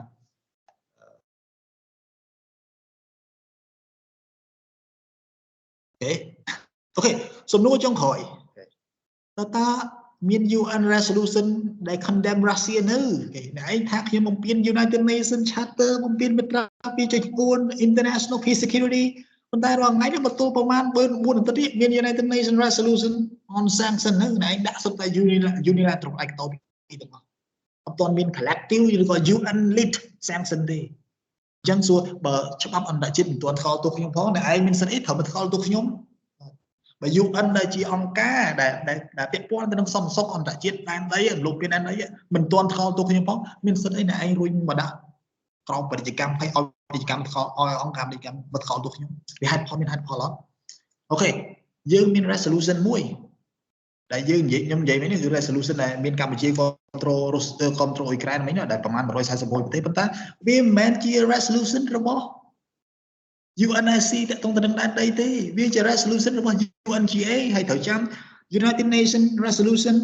of United Nations General Assembly resolution is not legally binding ចាំណាវាជា advisory ទេវាមិនមែនជា legally binding ដែលអាចមាន special blue hat force គេ peacekeeping force ដាក់ទៅបរិយាដើម្បីកោលទោសឬក៏ដើម្បីដាក់ទោសប្រទេសដែលបំពេញទេវាគ្រាន់ជា advisory ឲ្យប្រទេសហ្នឹងត្រូវហើយក្នុង resolution ហ្នឹងគឺមិនមែនជា sanction ទេជា condemn កោលទោសមើលស្អាតថ្មី resolution នៃកម្ពុជាគ្រប់គ្រងកាលពីថ្ងៃទី2ខែមីនាឆ្នាំ2020ដែលមានវៀតណាមហើយនិងឡាវ abstain ឯនោះដែលខ្ញុំប្រាប់ឯនោះអត់មាន5ប្រទេសគ្រប់គ្រងរុស្ស៊ីនោះគឺជា resolution that condemn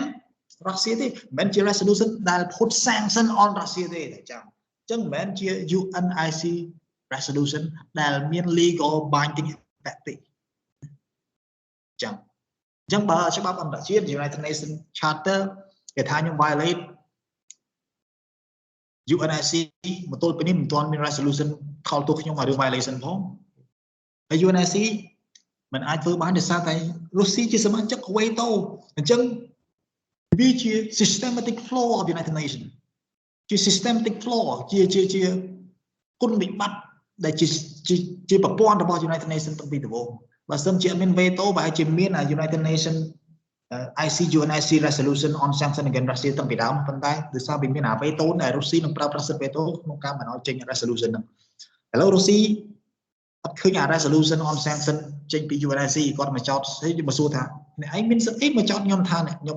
រំលោភបំពានទឹកដីអ៊ុយក្រែនបើសូម្បីតែ UNIC resolution មិនទាន់ចេញថ្កោលទោសខ្ញុំហ្នឹងមិនទាន់ចេញដាក់ទោសខ្ញុំហ្នឹងមានតែ UNGA resolution ដែលថ្កោលទោសហ្នឹងហើយមិនមែនជា resolution ដែលមាន legal binding effect ទេគ្រាន់តែជា advisory resolution ហ្នឹងអញ្ចឹងពេលយើងមើលច្បាប់វិភាគច្បាប់ត្រូវវិភាគទាំងអញ្ចឹងអា law flow ហ្នឹងតើវាចេញមកពីណាតែខ្ញុំមើលទាំងអស់ខ្ញុំមើលចេញហើយខ្ញុំកត់ទុកហើយខ្ញុំចាប់ដល់ថ្ងៃណាមួយចាំវិភាគឲ្យឃើញអញ្ចឹងថាវាមិនហើយអ្នកខ្លះច្រើនថាអូកម្ពុជាគ្រប់គ្រងអ៊ុយក្រែនរឿងនេះហើយតែសម្ដេចក៏ចេញប្រកាសគ្រប់គ្រងប៉ុន្តែគ្រប់គ្រងជាចំហគោលនយោបាយទេហើយយើងបោះឆ្នោតក៏ต้องបោះឆ្នោតដល់ UNIC ដែរយើងបោះឆ្នោត UNGA ទេជា advisory resolution ទេណាខ្ញុំសូមបញ្ជាក់ឲ្យអញ្ចឹងមើលទាំងពីហ្នឹងទៀតអញ្ចឹងនេះហើយជាមូលហេតុដែលមិនទាន់មានសេចក្តីសម្រេចណានៅ WTO មិនទាន់មានសេចក្តីសម្រេចណានៅ UN ឬក៏ WTO ខលទោសដាក់ទោសរុស្ស៊ីម្ល៉េះគឺសុទ្ធតែអង្គើឯកតោភាគីដោយលោកខាងលិចដាក់ទាំងអស់ខ្ញុំមិនថាលោកខាងលិចអាក្រក់គេធ្វើអញ្ចឹងវាត្រូវហើយគឺគេឃើញថាវាជា war ដែលរុស្ស៊ី invade Ukraine គេដាក់អញ្ចឹងវាត្រូវហើយប៉ុន្តែអត់ទាន់មានច្បាប់ដែល justify measure ទាំងអស់នោះទេអញ្ចឹងរុស្ស៊ីមានសិទ្ធិប្តឹងរុស្ស៊ីមានសិទ្ធិប្តឹងទៅប្រទេសទាំងអស់ក្នុងក្របខ័ណ្ឌ WTO រៀនស៊ីជំរឿតិចប៉ុន្តែខ្ញុំចង់ឲ្យយើងមើលឃើញជា big picture ណាការវិភាគស្ដាប់គេចុះគេវិភាគជាភូមិសាស្ត្រនយោបាយប៉ុន្តែខ្ញុំឲ្យយើងមើលជាផ្នែកច្បាប់គេហើយដល់ពេលដែលគេសួរយើងវិភាគអីយើងមើលទស្សនវិជ្ជាមិនទៅថាវាអញ្ចឹងមិនទាន់បានទេអញ្ចឹងUNGA resolution នឹងជា advisory ទេគេការបោះឆ្នោតដោយសារតែការបោះឆ្នោត UNIC វាពិបាកវាត្រូវការសម្លេងយ៉ាងណា9 លើ 15ហើយ9 លើ 15នោះត្រូវតែមានសម្លេងអត់មានវេតូពីសមាជិក permanent ពីព្រោះវាមាន permanent 5ហើយនិង non permanent ចំនួន10របស់ឆ្នោតលើសេចក្តីសម្រេចរបស់ UNIC ហើយវាត្រូវការសម្លេង9 លើ 15គេហើយ9ហ្នឹងបើសិនជាមានវេតូមួយនៅក្នុង5គឺ discarded resolution អត់ចាញ់ទេប៉ុន្តែបើមាន abstain អត់អីទេប៉ុន្តែបើមានវេតូគឺអត់អាចចេញបានទេអញ្ចឹងរឿងវាមានសាវនាតកតងទៅនឹងនីតិវិធីនៃការបោះឆ្នោតនៅក្នុង UNIC គេហើយកន្លងទៅនឹងវាមានគេចោត UNIC ហ្នឹងថា United Nations as a whole ហ្នឹងគឺជាអង្គការអត់មានបានប្រយោជន៍ទេរឿងខេសមួយចំនួនដែល WTO គេដោះស្រាយតែ2 ឆ្នាំ 3 ឆ្នាំ WTO រងថ្ងៃមានខេសដោះស្រាយប្រ500ជាង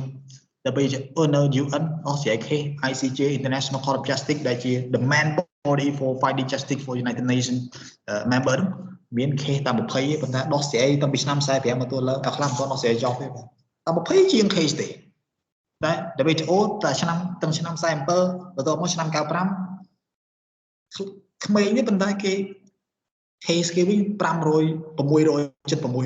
ហើយដោះស្រាយបានច្រើនសិតតែមាននេះទាំងអស់អញ្ចឹង WTO វាទៅជាមានឧត្តមភាពខ្ពស់ជាង United Nations ប៉ុន្តែ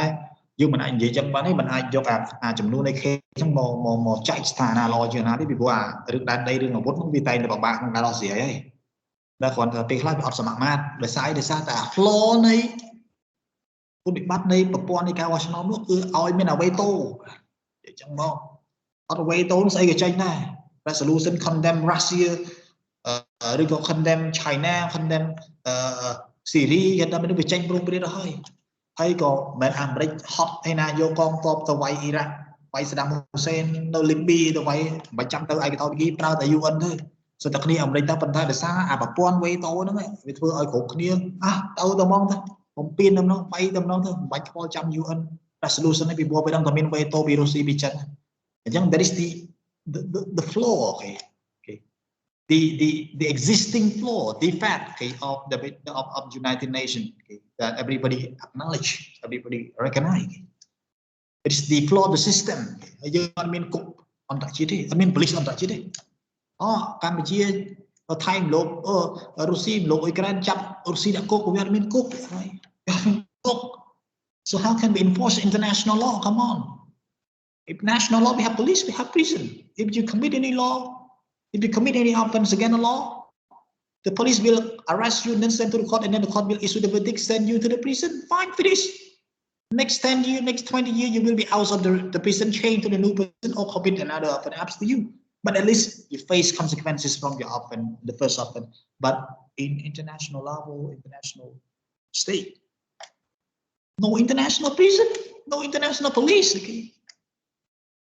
So how can we enforce international peace? And that is why we support the Prime Minister to support Ukraine, not Russia. Because if we support Russia, it means that we support Vietnam's future invasions of Cambodia. And who can we depend on? United Nations? Impossible. Are you with me, guys? All right? We're with you, teacher. Okay. We also hear a lot of intention raised by the member of the WTO to expel Russia from the WTO. But is the intention to expel Russia from the WTO legally permissible? WTO legally permissible and what not? As I said, WTO Madagascar agreement include a provision on withdrawal, okay? Expulsion. Expel មិនជា withdrawal គឺខ្ញុំដកខ្លួនពីខ្លួនឯង withdrawal ដកខ្លួនដោយខ្លួនឯងប៉ុន្តែ expel បើបដិញ្ញចេញអញ្ចឹង WTO Madagascar Agreement ឆ្នាំ95កិច្ចព្រមព្រៀងដែលបង្កើត WTO គឺមានមាត្រា10សំទោសមិនមែនមាត្រា14ទេគឺមាត្រា15បាទមាត្រា15នៃ Madagascar បានបញ្ចូលមាត្រាបានបញ្ចូលបទបញ្ញត្តិទាក់ទងទៅនឹងការឲ្យសមាជិកដកដែល Donald Trump គាត់រោប្រើកន្លងទៅហ្នឹងប៉ុន្តែអត់ទាន់មានបញ្ញត្តិណាដែលអនុញ្ញាតឲ្យមានការបណ្ដេញប្រទេសណាមួយចេញ ដោយលើគោកទេហើយក៏អត់មានបង្កើតក្រៃទ្រាណាថាដើម្បីខ្លាយជាសមាជិករបស់ WTO ណែត្រូវតែជាប្រទេសប្រជាធិបតេយ្យណែត្រូវតែជាប្រទេសដែលថែរក្សាសម្បត្តិឬក៏វល់យូរនៃប្រជាធិបតេយ្យដូចជាអាមេរិកដូចជាបារាំងអត់ទេអត់មានទេមានទេហើយមានណាអូណែរំលោភវិធានប្រជាធិបតេយ្យសនុកណែនឹង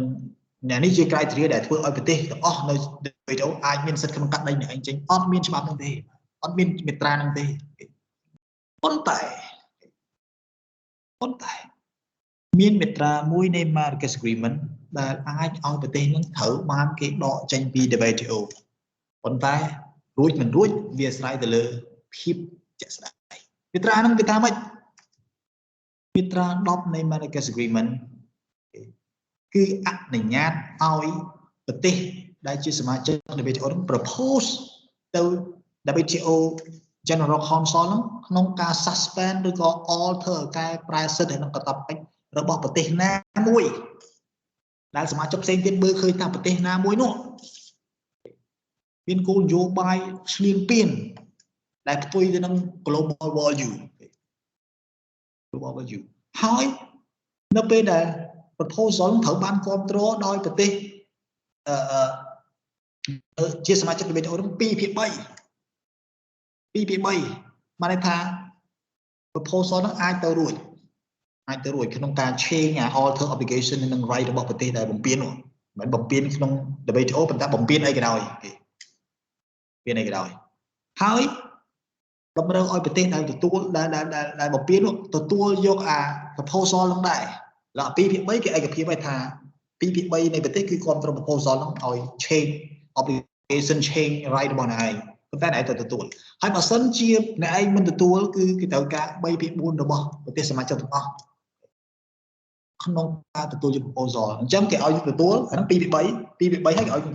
ទទួលស្គាល់ថាឥឡូវគេកែប្រែសិទ្ធិអានឹងបន្តទៅរបស់ឯងអញ្ចឹងអ្នកឯងត្រូវទទួលប៉ុន្តែបើអ្នកឯងមិនទទួលរយៈពេល90ថ្ងៃគឺសមាជិក 3/4 ហ្មង 2/3 អញ្ចឹងឥឡូវគេ 3/4 គេអាហ្នឹងវាពិបាកក្នុងការធ្វើពីព្រោះវាធ្វើឲ្យប្រទេសមួយទៀតដែលគេមិនព្រមមកគេមិន accept ផងប៉ុន្តែយើងក៏ដាក់ទូគេប៉ុន្តែវាទាមទារ 3/4 ប៉ុន្តែបើសិនជា 3/4 ហ្នឹងពិតជាមានសមាជិក 3/4 គ្រប់គ្រង proposal ហ្នឹងអញ្ចឹងទោះបីជាប្រទេសមួយនោះមិនទទួលយកអា commitment ថ្មី obligation ថ្មីដែលគេអនុម័ត 2/3 កន្លងទៅនោះនៅពេលដែលប្រទេសនឹងមិនទទួលគេបោះឆ្នោត 3/4 ក្នុងការអនុម័តឲ្យអ្នកឯងអញ្ចឹងបើសិនជា obligation ថាអ្នកឯងគ្មានសិទ្ធិក្នុងការអនុវត្តរាល់សកម្មភាពនៅក្នុង WTO វាដូចដេញចេញអញ្ចឹងបាទវាដូចដេញចេញអញ្ចឹងគ្មានសិទ្ធិទាំងអស់គឺ alter គឺកែប្រែទាំងអស់ខុសពីអ្នកផ្សេងជាសមាជិកដែរប៉ុន្តែគេមានសិទ្ធិដូចគ្នាមួយអ្នកផ្សេងដល់ពេលស្រាប់តែយើងគេ 2/3 បោះឆ្នោតកែប្រែរបស់យើងដោយសារតែសកម្មភាពយើងមួយនោះវាបំពេញ global value 2/3 ហើយគេឲ្យយើងឥឡូវ 2/3 គេបោះឆ្នោតហើយខ្ញុំឲ្យអ្នកឯងជ្រើសរើសទទួលយកអា proposal ក្នុងការកែប្រែបន្តទៅរបស់អ្នកឯងហើយនឹងសិទ្ធិមួយចំនួននៅក្នុង WTO ដល់ពេលយើងបើកមើលទៅស្ងប់អស់ link គេកែប្រែខ្ទេចសូម្បីតែសិទ្ធិក្នុងការដើរមក WTO ក៏គេអត់ឲ្យទៀតអត់ទទួលទេដល់ពេលអត់ទទួលក៏បានដែរខ្ញុំបោះឆ្នោតឲ្យបាន 3/4 បើ 3/4 បោះឆ្នោតឯកភាព control proposal គឺ proposal ចូលជាធរមានគេអត់ដេញចេញប៉ុន្តែគេធ្វើឲ្យយើងអស់សិទ្ធិនៅក្នុងអង្គការប្រទេសមាត្រា10នៃ Marrakesh Agreement អញ្ចឹងដូចដេញចេញអញ្ចឹងប៉ុន្តែវាគ្រាន់តែជា indirect expulsion got my point guys okay Lecture. But Yes. can the country appeal the case after the alter of no, the no, we cannot appeal. Okay? This is not a court. Okay, this is not a court. That is the general council. Okay? Council that home of port about the WTO. Okay, we cannot appeal. If we need to appeal, it okay. Watch now. It don't make you appeal. The WTO appellate body. Go. We know watch now. That people. The WTO report. Not to strong at watch now. That automatic. Any no. Okay, automatic. Okay, negative consensus automatic application adoption of report នៅពេលដែលភាគីណាមួយអសកម្មឯនោះអញ្ចឹងទៅដល់ណាក៏នៅខ្ញុំអាចថាឥឡូវអាចថាមិនច្បាស់ចុះថាគេអាចអភិលបានអត់និយាយថាមិនច្បាស់ចុះប៉ុន្តែអានកន្លងទៅមេត្រាកន្លងទៅវាអត់មានទេប៉ុន្តែលោច្បាស់ចន្លោះតែមានប៉ុន្តែបើមានក៏នៅតែទៅដល់ណាក៏គេដេញចេញដល់ទេបាទពីគាត់ថាឥឡូវស្រាប់តែបើយើងអភិលទៅគ្រាន់តែឥឡូវគេដេញចេញហើយ គេប្រើវិធីនេះដេញចេញបណ្ដាយើងអត់ទាន់ចេញហើយយើងអភៀលទៅហើយយើងទៅដល់កងទ័ពរុស្ស៊ីចេញពីអ៊ុយក្រែនអញ្ចឹងគេអាចប្រទេសទៀតគេអាចកែប្រែ position គេនៅពេលដែលគេបោះឆ្នោតទៅលើ report របស់អភិលនបរិយាដែលយើងប្តឹងអញ្ចឹងអូខេដោយសារតែរុស្ស៊ីវាដឹងខ្លួនវាដកទ័ពហើយអញ្ចឹងបោះឆ្នោតមិនបាច់បោះឆ្នោតគ្រប់គ្រងវាចេញហើយគឺនៅអភិលនបរិយា report នោះគឺយើងស្ងាត់ទៅឲ្យវានៅនឹងមួយយើងទៅអញ្ចឹងអាចបកមកវិញបានអត់មានបញ្ហាហើយវាអាចអញ្ចឹងបានប៉ុន្តែសួរថារុស្ស៊ីគាត់ទៅដកទ័ពចេញពីអ៊ុយក្រែនអត់ទេទឹកដល់ច្រមុះហើយមានតែប្រើយើងត្រូវចាំនុយក្លេអ៊ែរអាចកាត់ឡើងបាទនុយក្លេអ៊ែរអាចកាត់ឡើងហើយទោះបីជាកាត់អ៊ុយក្រែនប៉ុន្តែមួយអាទិត្យពីអាទិត្យចំហាយរបស់នុយក្លេអ៊ែរអាចដល់ទឹកដីអាស៊ីអាគ្នេយ៍ខ្ញុំមិនដឹងទៅដល់ខ្មែរទេប៉ុន្តែប្រទេសមួយចំនួននៅចិត្តហ្នឹងគឺចិត្តពីចិនចិត្តអីហ្នឹងគឺអាចមានចំហាយបដាវិញតិចសើស្បែកអីចឹងហើយគេគម្រាមមិនសមមិញហើយថាអាចកាត់ឡើងហើយតើការណាទណ្ឌកម្មកាន់តែខ្ពស់ដល់ពូទីនភាគរយនៃការប្រព្រឹត្តនុយក្លេអ៊ែរគឺកើតមានអញ្ចឹងខ្ញុំរៀនពីណាពីណីចងប់គឺការងប់គ្នាយើងប្រឹងរៀនងប់មិនទាន់បានសបាយជោគជ័យនឹងអ្វីផងនុយក្លេអ៊ែរមកអស់លីងវិញទៅពេលខ្លះយើងអត់ខ្វល់នឹងពិភពលោកខាងក្រៅគាត់ថា I enjoy I go to club tonight fine ប៉ុន្តែគឺនៅអ៊ុយក្រែននោះមួយអាទិត្យក្រោយមកដល់យើងស្លាប់អស់បាទអត់ដឹងអីលីងពិភពលោកអត់ដូចឆ្នាំ45អានេះគឺកើនឡើង 3000 ដងអនុភាពនៃនុយក្លេអ៊ែរគឺកើនឡើង 3000 ដងតាមការស្រាវជ្រាវរបស់ Atomic Association នេះគ្រាន់តែជាការបញ្ញត្តិអារម្មណ៍មួយដែលយើងត្រូវតែតាមដាននយោបាយជាតិគឺកម្ពុជាអញ្ចឹង yes យើងអាចប្រើប្រាស់មាត្រា21ក្នុងការដាក់វិធានសេដ្ឋកិច្ចឬក៏ពាណិជ្ជកម្ម ban ឬក៏ import ban ឬក៏ restriction ទៅលើរុស្ស៊ីបានឬក៏យើងអាចដេញចេញរុស្ស៊ីបានតាមមាត្រា10នៃ Marrakesh Agreement ប៉ុន្តែដេញដោយលក្ខណៈអញញ៉ាយបន្តិចប៉ុន្តែនៅអាចដេញបានគេដេញមិនដេញផ្ទាល់គេដេញលក្ខណៈដោយប្រយោជន៍ដកសិទ្ធដកដៃដកជើងអស់ហើយអ្នកឯងចង់គឺដើរចេញខ្លួនឯងចុះមិនមានសិទ្ធសូម្បីមកចូលរួមប្រជុំហ្នឹងជាសមាជិកប៉ុន្តែណាអ្នកឯងមានសិទ្ធក្នុងការមកចូលរួមប្រជុំអត់មានសិទ្ធក្នុងការចរចាបាទដើរចេញឯងបាទប៉ុន្តែសួរថាតើភាគរយនៃការអនុវត្តអានេះទៅរួចអត់ទីជាពិសេសគឺអាការបោះឆ្នោត2ទី3ប៉ុន្តែវាអាចដែរពីព្រោះនៅ UNGA គេបោះឆ្នោតប្រឆាំងរុស្ស៊ី141ប្រទេសនៃ193ហ្នឹងចឹងវាអាចដែរគាត់ទៅវា 80% ទេហ៎ទៅវាបូកទៅនឹង abstain ទៀតសរុបទៅវាប្រមាណ170ប្រទេសហើយបាទ140បូក30ប្រទេសជាងទៀតវា170ជាងហើយ170អាមេរិកវិញវា 89% 87%ហើយអញ្ចឹងវាអាចធូរសើតដែរបើបោះឆ្នោត WTO វាអាចធូរសើតដែរគឺបោះឆ្នោតអា3 4នោះក៏វាអាច3 4ដែរ3 ពី 4ដែរនេះវាអាចទៅរួចប៉ុន្តែសួរថាUNIC នេះ UNGA វាផ្សេងប៉ុន្តែ WTO គេអត់បោះឆ្នោតពីព្រោះនេះវា binding UNGA គេគ្រាន់តែ condemn ទេប៉ុន្តែនេះវា binding វាដេញរុស្ស៊ីចេញអញ្ចឹងអាណាគេទៅបោះឆ្នោតដេញរុស្ស៊ីចេញបើប្រទេសចំនួនពឹងផ្អែកលើរុស្ស៊ីគឺជា trade exporter ធំបំផុតលេខរៀងទី16លើពិភពលោកហើយជា main supplier of gas នៅក្នុងអឺរ៉ុបជាពិសេសតាមរយៈ LNG ហើយនឹង pipeline LNG ហ្នឹងគឺលក្ខណៈ liquid ដែលគេអាចដឹកតាមឡានហ្នឹងហើយមួយទៀត pipeline ហ្នឹងគឺ raw gas ដាក់តាមពងខ្យល់មកអញ្ចឹងណាគេតែដេញវាចេញពី WTO បានដេញបានប៉ុន្តែส่วนណាគេតែស្ម័គ្រចិត្តដេញUNGA គ្រាន់បោះឆ្នោតគ្រប់គ្រងអ៊ុយក្រែនហ្នឹងវាមានអីបាក់ជា explicit public support ដែរមិនជា condemn ដែរជាការថ្កោលទោសណាមិនការដាក់ទណ្ឌកម្មណាបើដាក់ទណ្ឌកម្មស្រួលមានតែគេបោះឆ្នោតគ្រប់គ្រងអ៊ុយក្រែនទៀតជានយោបាយអញ្ចឹងដែរអូខេ here are the issue of his possibility នៃការដេញចេញថាដេញចេញបានអត់ទី1ទៅតើអាការបោះឆ្នោត3 ពី 4ភាគច្រើន3 ពី 4នោះក្នុងការគ្រប់គ្រងឲ្យដេញរុស្ស៊ីចេញពី WTO នោះវាអាចរួចអត់បើរុស្ស៊ីនេះគឺជា biggest gas supplier តែដេញចេញស្រាប់តែគ្រប់គ្នាទៅទិញពីរុស្ស៊ីគឺរុស្ស៊ីអត់លក់អត់នាំចេញពីព្រោះអញខ្វល់អីទេនាំចេញជាសិទ្ធអញតែពីព្រោះអញមិនជាសមាជិក WTO ណាបាទនិយាយទៅប្រទេសទាំងអស់ដែលពឹងផ្អែក gas ពឹងផ្អែកអត់មានទេលីងបាទ for example អ្នកដែលធ្លាប់ពឹងទៅលើរុស្ស៊ីលែងទិញទៅប្តឹងរុស្ស៊ីទៅ WTO មិនកើតបើរុស្ស៊ីមិនជាសមាជិក WTO រុស្ស៊ីផ្ដាច់ហើយពេលរុស្ស៊ីដកខ្លួនមិនមែនរុស្ស៊ីងប់ទេណាមិនងប់ទៅរុស្ស៊ីវានឹងងប់ប៉ុន្តែមិនងប់ទៅរុស្ស៊ីគឺ global supply chain គឺទាំងអស់កង់នៅស្វាយរៀងផលិតនាំចូលទៅ EU រងថ្ងៃនេះមិនផលិតមិនទាំងអស់ផលិតនៅកង់នៅខ្មែរណាអាខ្លះយកមកស្ពាផាត់មកពីចិនណាបើចិនផ្ដាច់ច្បាប់ផលិតកម្មគឺកង់ស្រុកខ្មែរអត់ធ្វើចេញទេអត់ធ្វើចេញពលកររាប់ម៉ឺននាក់ដេកអត់មានលុយចាយនេះអញ្ចឹង international economic relationship នេះវាធ្វើឲ្យ global value chain ហ្នឹងកាន់តែរីកធំធាត់ហើយតែដាច់មួយគឺដាច់ខ្ទេចបាទ COVID 19នេះជាមេរៀនមួយអញ្ចឹងអ៊ុយក្រែននេះក៏មិនធម្មតាដែរសំណួរទី2តើការព្យាយាមបណ្ដេញរុស្ស៊ីចេញដោយមិនផ្ទាល់ដោយប្រយោលនេះនឹងបង្កើតទៅជាយុទ្ធសាស្ត្រនឹងបង្កើតទៅជាករណីថ្មីមួយដែលធ្វើឲ្យប្រទេសផ្សេងទៀតចាប់ដើមគិតឲ្យតែមានរឿងដែនដីរួចចូលទៅទាំងអស់ឲ្យតែមានរឿងដែនដីរួចចូលទៅទាំងអស់អញ្ចឹងសួរថាតើអ្វីទៅជា original goal original function of the WTO ក្រែងតែនិយាយតែរឿងនេះទេឥឡូវមិនបាននាំគ្នាយកអាខេអារុស្ស៊ីអ៊ុយក្រែនហ្នឹងបង្កើតជា case មួយដើម្បីឲ្យលើកក្រោយឲ្យតាណារំលោភរុញមកដាក់ WTO ទាំងអស់អញ្ចឹងងំបាត់ណាបាទអញ្ចឹងកម្ពុជាមិនរុញថៃទៅ WTO ទេឥណ្ឌូនេស៊ីជាមួយម៉ាឡេស៊ីរឿងសាបាអៃឡែនរុញគ្នាទៅ WTO ដោះស្រាយរឿងណាន់ត្រេតហើយដោះស្រាយរឿងត្រេតមិនទាន់អស់600យើងមកដោះស្រាយរឿងណាន់ត្រេតរឿងដែនដីទៀតមិនឲ្យ UN ទេគេថា UN ដោះស្រាយបានមានអាប្លុកមានវេតូដោះស្រាយបានខ្ញុំចង់ដោះស្រាយនៅ WTO ងំ WTO ល្មមអូខេហូបល្មម You got my point guys okay Okay, teacher. okay Yes, sir. យ៉ាមើលរូបភាពជាលក្ខណៈវិភាគមើលឲ្យជ្រៅមើលឲ្យឆ្ងាយណាកុំមើលសើខ្ញុំអត់បោះចោលការវិភាគគេទេហើយខ្ញុំក៏អត់មាត់ដែរឲ្យគេវិភាគចុះប៉ុន្តែមើលឲ្យឆ្ងាយគេចូលឲ្យជ្រៅជាបច្ចេកទេសទើបនិយាយទៅមានទម្ងន់បើមិនអញ្ចឹងទេគេដាក់មកផុងផាំងស្ងាត់របស់គេអញ្ចឹងត្រូវមើលឲ្យឆ្ងាយមើលស៊ីជម្រៅដឹងថាមិនមានច្បាប់មានមាត្រាមួយយោងមាន president មាន case មានមួយយោងណាមួយស្រីតើការដេញចេញដោយបន្ទាល់របស់ដេញចេញរុស្ស៊ីដោយបន្ទាល់ចេញពីអង្គការ WTO នេះវាធ្វើអា consensus volume នេះតម្លៃនៃធម្មតា WTO រហ័យរួមភាសា consensus តែអញ្ចឹងដល់ពេលឥឡូវឡើងខុស consensus យកអា3 third majority for third fourth majority មកដោះស្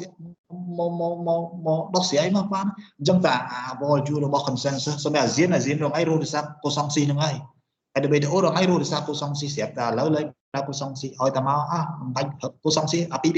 ពី 4ទៅវាទៅជាតម្លៃកូសងស៊ីលេខសំខាន់អញ្ចឹង function របស់ WTO បាត់បង់បណ្ដោយហើយលើក្រោយគេឡើងចង់ឡើងប្រើ WTO បើប្រើទៅឯងចង់នេះក៏បានពីព្រោះកូសងស៊ីដល់គេលេងនេះទោះបីជាឯងមិនចង់បើគេចង់តែផ្សេងចង់គេបាន2 ពី 3គេដាក់ measure ងំឯងតែ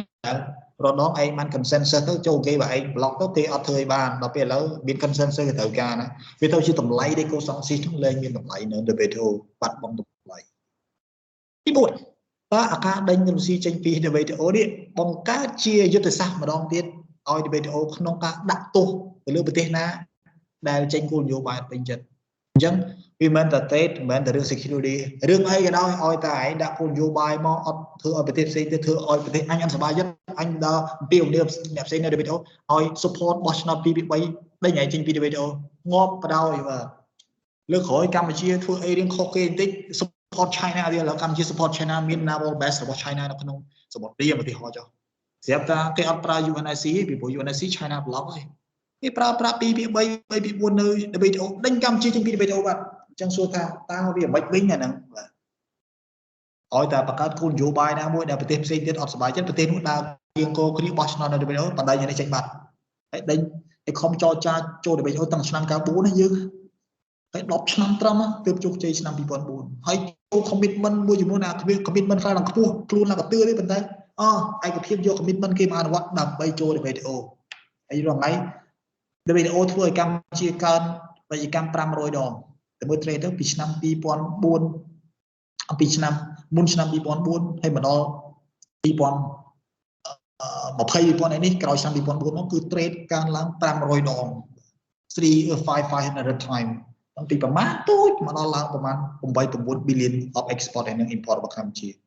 អញ្ចឹងចង់ចូល WTO រាប់ឆ្នាំចរចារាប់បានគេបានផលប្រយោជន៍ច្រើនដល់ពេលស្រាប់តែប្រកាសគោលនយោបាយណាមួយគេអត់សប្បាយចិត្តគេដេញឯងចេញបាត់សំណួរសួរថាតើអាហ្នឹង WTO វាមិនមិញនៅពេលអនាគតបើនឹកឃើញដេញចេញហ្នឹងមិនដេញដោយត្រប់ថាដេញដោយមិនផ្ទាល់ដេញតាមមាត្រា10វិញគឺបោះឆ្នោត3 ពី 4ដកសឹកដកដៃដកជើងដក application ចេញអស់ចង់ឯងដើរចេញនៅខ្លួនឯងមកអត់ដេញចេញពីព្រោះអត់មានមាត្រាណាដើរចេញមិនដែរមានមាត្រា10ហ្នឹងឲ្យដកសឹកចេញ You got my point guys okay Yes, teacher. អូខេអញ្ចឹងចាប់ឲ្យបានហើយ ពួកយើងជាថ្នាក់ទី1ដែលខ្ញុំបង្កើត slide នេះឲ្យខ្ញុំនឹកឃើញថាអត់ស្រួលហីមិនបានខ្ញុំនឹកឃើញដោយសារតែឥឡូវរឿងអ៊ុយក្រែនគឺនរណាក៏និយាយសម្ដេចព្រឹកមិញសម្ដេចនិយាយទៀតព្រឹកមិញថាសម្ដេចនិយាយថាអ៊ុយក្រែនអត្តពលខ្លាំងជាងកូវីដទៀតខ្ញុំមាន slide ខ្ញុំដាក់ក្នុងនេះទៀត slide ខ្ញុំដាក់ឲ្យយើងមើលទៀតទៀតថាអ៊ុយក្រែនវិបត្តិនេះប៉ះពាល់ដល់កម្ពុជាខ្លាំងជាងកូវីដឆ្ងាយវាទៅជាកូវីដធ្វើឲ្យសារចុះថោកនិយាយត្រង់បាទពួកយើងសាំងកាលសម័យកូវីដសាំងចុះហ្មងនេះជាដល់2000ជាងមានណាចាំអត់2300វាទៅជាកូវីដធ្វើឲ្យសាំងថោកទទួលស្គាល់ថានេះមិនណាវាទៅជាសាំងថោកស្រួលធ្វើដំណើរដើរស្ងាត់ដល់ពេលអ៊ុយក្រែនមកធ្ងន់ជាងកូវីដទៀតសាំងឡើងដល់ 5000 6000ខ្ញុំគ្រាន់តែជិះឡានមកធ្វើការបើទៅបរៀន IL បរៀន physical ទៀតណា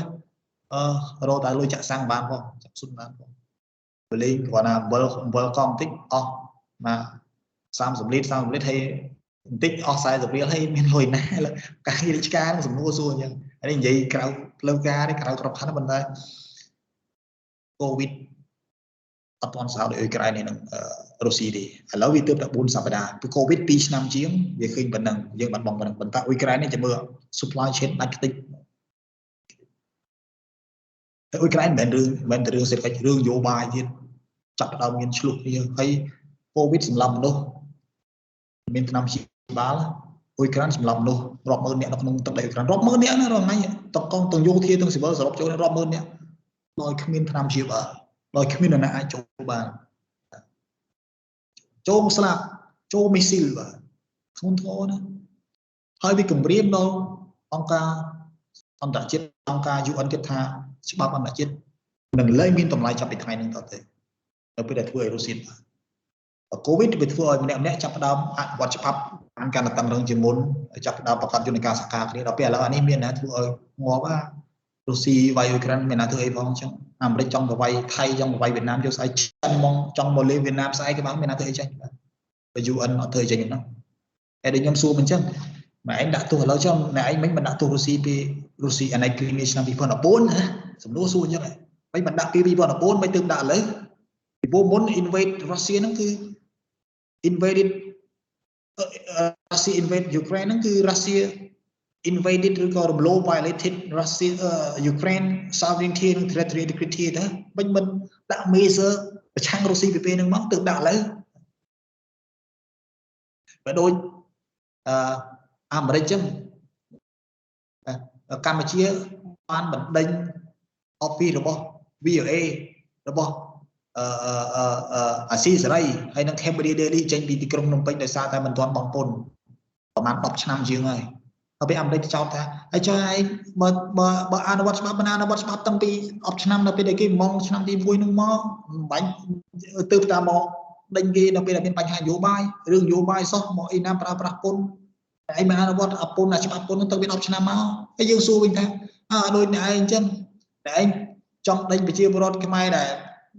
មានទោសមានអីនៅអាមេរិកដែលប្រព្រឹត្តទោសនៅអាមេរិកហ្នឹងហើយគ្នាទៅនៅអាមេរិកទាំងទូក្រូចឆ្មាអត់ដេញទេដល់ពេលស្រាប់តែមានបញ្ហានយោបាយមួយកម្ពុជាដេញជនជាតិខ្មែរអាណាដែលប្រព្រឹត្តខុសច្បាប់ឲ្យមកនៅកម្ពុជាវិញជាការជាយោនយោបាយសងសឹករបស់កម្ពុជាណែឯងមិនដាក់រាប់ឆ្នាំអាគ្នានៅតូចគ្នាប្រព្រឹត្តអាណាមិនខុសអញ្ចឹងមិនដេញវាមកខ្មែរទៅវាតូចមកមិនមែនទើបឥឡូវទៅដេញណាអាមេរិកស្ងាត់មាត់ទៅសំណួរវាអញ្ចឹងឥឡូវរុស្ស៊ីសួរអញ្ចឹងថាណែឯងថាខ្ញុំពៀនប៉ុន្តែខ្ញុំពៀន2014មិនដាក់ទៅអត់ខ្ញុំដឹងថាអានឹងពៀនមែនលើក្រោយខ្ញុំរៀនទៅអញ្ចឹងឯងទើបតែតខ្ញុំដល់2022ខ្ញុំធ្វើបានតែឯងដាក់ខ្ញុំរងរៀនវគ្គយុទ្ធធម៌អូខេ Russia invasion of Ukraine គឺវាធ្វើឲ្យមានការពិភាក្សាច្រើននៅ WTO វាទៅជា UN លើស្ងាត់វាទៅជានាំគ្នាមកកកពេញនៅ WTO អត់សមហេតុផលសោះតែវាធ្វើឲ្យ WTO law កាន់តែមានតម្លៃ International Trade Law កាន់តែមានតម្លៃមាត្រា21ដែលគ្មានវណ្ណាប្រើសោះនាំគ្នាទៅអាននាំគ្នាទៅអង្គសូម្បីខ្ញុំអង្គមើលមាត្រាហ្នឹងខ្ទេចហើយអង្គដល់ហ្នឹងហើយខ្ញុំបង្កើតអង្គ UN ខ្លួនឯងទៅរក UNGA ទៀតទៅមើល UNGA មើល law របស់ UN គឺ UNGA ហ្នឹងមិនមែនជា legally binding ទៀតបានជាហេតុផលដើម្បីបកស្រាយការពាររុស្ស៊ីទៀតមិនមែនការពាររុស្ស៊ីប៉ុន្តែដើម្បីឲ្យ the West ហ្នឹងពិចារណាមុនចង់ឈ្នះរុស្ស៊ីនៅ WTO មាន legal argument answer មក question នៅ រុស្ស៊ីគេលើកស្រៀងហ្នឹងយើងមើលក្នុង communication letter របស់រុស្ស៊ីផ្ញើទៅពេលគឺស្រៀងហ្នឹងបាទមកពៀនណាតែដាក់ measure មកធ្វើឲ្យ international trading system paralyze គេបាត់បង់ជាជីវៈបាត់បង់អវយវៈលែងដំណើរការអញ្ចឹងគ្រប់គ្នា talk about Ukraine and Russia war on the WTO not UNIC right now okay. How sanctions on Russia impact EU you can see here សរសៃឈាមនៃ global value chain គឺចេញមកពីរុស្ស៊ីហើយ supply ទៅជប៉ុន supply ទៅ Spain supply ទៅ Poland supply ទៅ Korea supply ទៅ Germany supply ទៅ Republic of China supply to the rest of the world ហើយ China តគ្នាអញ្ចឹងសួរថាតើពេលផ្ដាច់អាណាមួយនេះរុស្ស៊ីវាមិនធំធាត់សេដ្ឋកិច្ចមិនធំធាត់ដូច Germany ដូចចិនដូចអាមេរិកទេដែលជាមេអឺរ៉ុបគេមេអាត្លង់តិកហើយនិងមេអាស៊ីទេរុស្ស៊ីវានៅរៀងblur ដោយសារតែកាល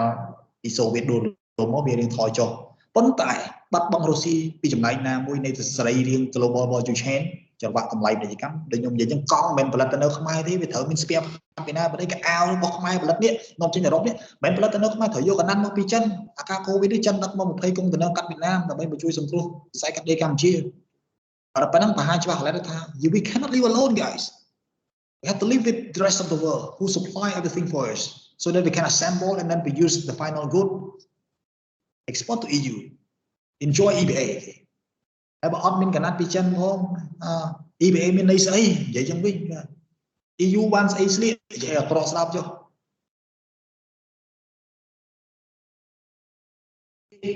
Who is buying wheat from Russia and Ukraine នេះនំប៉័ងនៅអង់គ្លេសនំប៉័ងនៅអាមេរិកគឺទិញមិនសូវស្លៃហ្នឹងគឺ wheat បាឡេនិង wheat បាឡេខ្ញុំមិនដឹងថាពីរនឹងខុសគ្នាមិនប៉ុន្តែ wheat គឺគេប្រើប្រាស់ជា basic food in the west ហើយ wheat គឺនាំចេញមកពីអ៊ុយក្រែននិងរុស្ស៊ីច្រើនបំផុតយើងមើលប្រហែលលានដុល្លារ $8,000 លាន US ពីរុស្ស៊ីចេញទៅបង់ក្លាដែរចេញពីទៅគេចេញពីចេញទៅ Nigeria គេ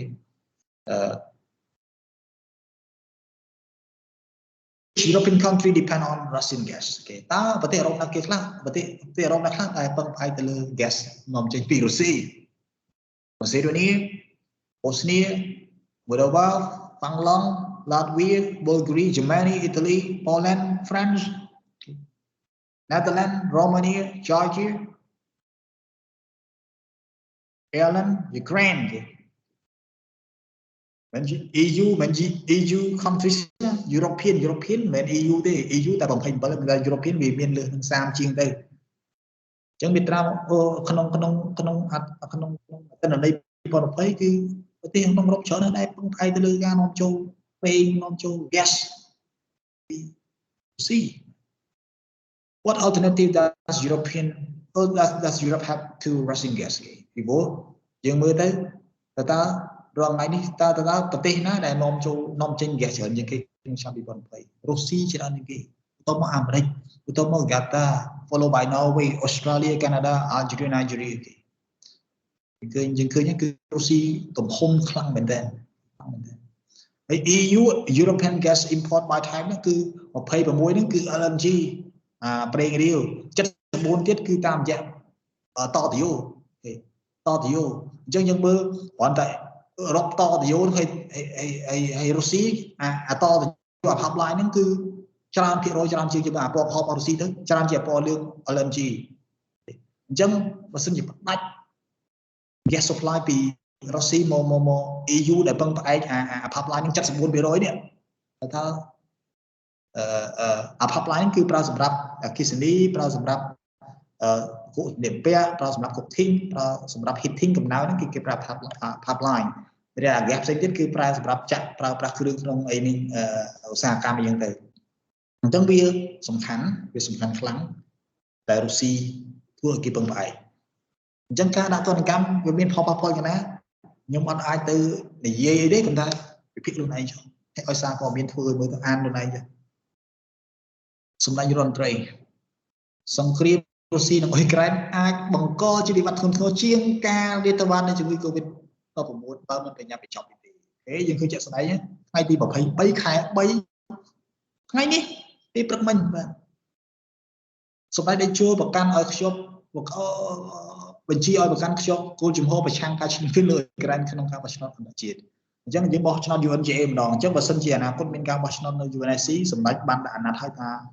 ឯករាជ្យទូតកម្ពុជាត្រូវតែបោះឆ្នោតគ្រប់គ្រងអ៊ុយក្រែនប្រឆាំងរុស្ស៊ីក្នុងតម្លៃណាក៏ដោយ Okay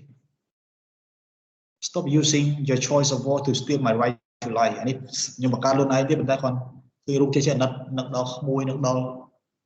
ក្មេងមួយខ្ញុំតូចសាកសម័យថាយើងកំពុងនៅស្រុកឥឡូវពួកយើងកំពុងរៀនអនឡាញមានក្មួយម្នាក់នៅចិត្តផ្ទះបាត់តែសម្លេងទៅលេងមួយក្មួយរៀនមួយខ្ញុំបាន I know some of you might ប៉ុន្តែស្រុកតែស្រាប់តែក្របផ្លោកផ្ទុះស្លាប់គាត់យើងបែកបាក់រត់បែកខ្ញាយទៅតើតែយើងសាកសម័យនេះជាក្មួយយើងទឹកមុខនឹងតើយើងមានអារម្មណ៍បែបណានេះហើយជាតម្លៃនៃសន្តិភាពមិនមែនចង់និយាយចូលនយោបាយប៉ុន្តែយើងគិតឲ្យឆ្ងាយមិនដឹងថា yeah this is not easy to maintain it's very fragile let love prevail over war អូខេចប់ពួកយើងចង់បាន slide ហ្នឹងអត់ខ្ញុំឲ្យ alright Yes. okay អូខេអញ្ចឹងទុកជាឯកសារដ៏សំខាន់សម្រាប់គ្នាយើងខ្ញុំអត់ទាន់ share ឲ្យពីណាទេខ្ញុំ share ឲ្យដល់ថ្នាក់យើងមួយនិងថ្នាក់មួយទៀតហើយខ្ញុំសូម share ជា PDF អត់អាច share ឲ្យជា slide បានទេដោយសារតែវាជាប់កម្មសិទ្ធិបញ្ញារបស់ខ្ញុំខំ design វាអញ្ចឹងហើយស្គមតែពួកយើងអាចយកទៅមើលឲ្យប្រើប្រាស់ទៅហើយវាជាការវិភាគល្អស៊ីជម្រៅខ្ញុំទៅសេទៅវាមិនមែនថាពីគំនិតវាចេញពីការរៀនសូត្រពីការវិភាគរបស់យើងកន្លងមកប៉ុន្តែក៏ឆ្លងកាត់ការអានការអីច្រើនដែរដើម្បីចេញជា slide ជាញ៉ៃអីហ្នឹងហើយខ្ញុំបន្ថែមនៅទិន្នន័យថ្មីបំផុតហើយជាពិសេសគឺ speak របស់សម្ដេចទៅតែព្រឹកមិញយើងដាក់ចូលក្នុងតែម្ដង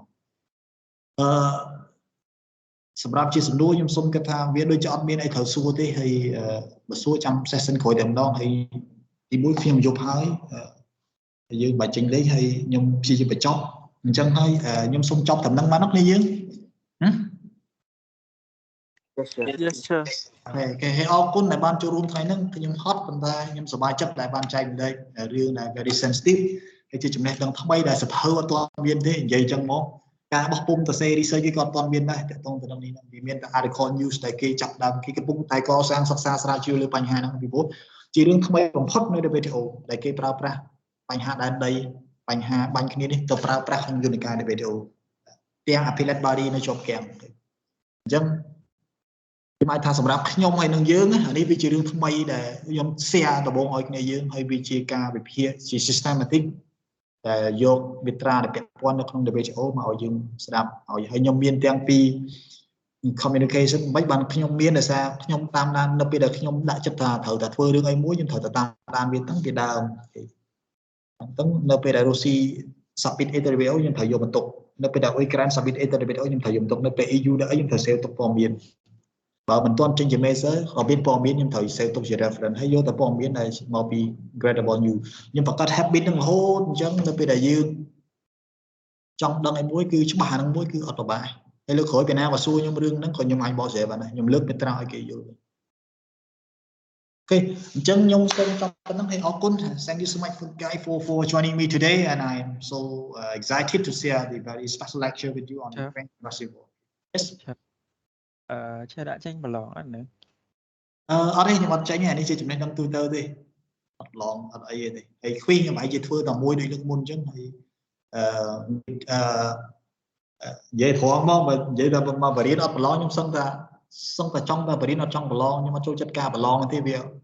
very kidding very ក្មេងមែនតើតែធ្វើម៉េចបើសាលាតម្រូវពីព្រោះខ្ញុំចង់ប្រើ style បែបអឺរ៉ុបដែល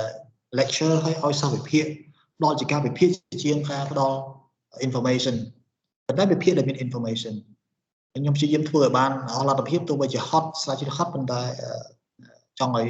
ពួកយើងចប់ទៅនឹកឃើញថាអូនេះជា framework នៃការវិភាគត្រូវមើលទស្សនវិជ្ជាណាត្រូវចាប់យកអីកុំឲ្យរៀនឲ្យអត់ដឹងខ្យល់អីនិយាយប្រកសោតចោះពីព្រោះខ្ញុំធ្លាប់ជួបសិស្សដែលចប់ហើយគឺ less about life អូខេអរគុណគ្នាយើងហើយអរគុណមែនទែនហើយជួបគ្នាសប្តាហ៍ក្រោយយក slide ទៅមើលប្រើប្រាស់តាមការគូចុះសុខសប្បាយទាំងអស់គ្នា Have a nice day. Goodbye teacher Goodbye, teacher. Goodbye, teacher.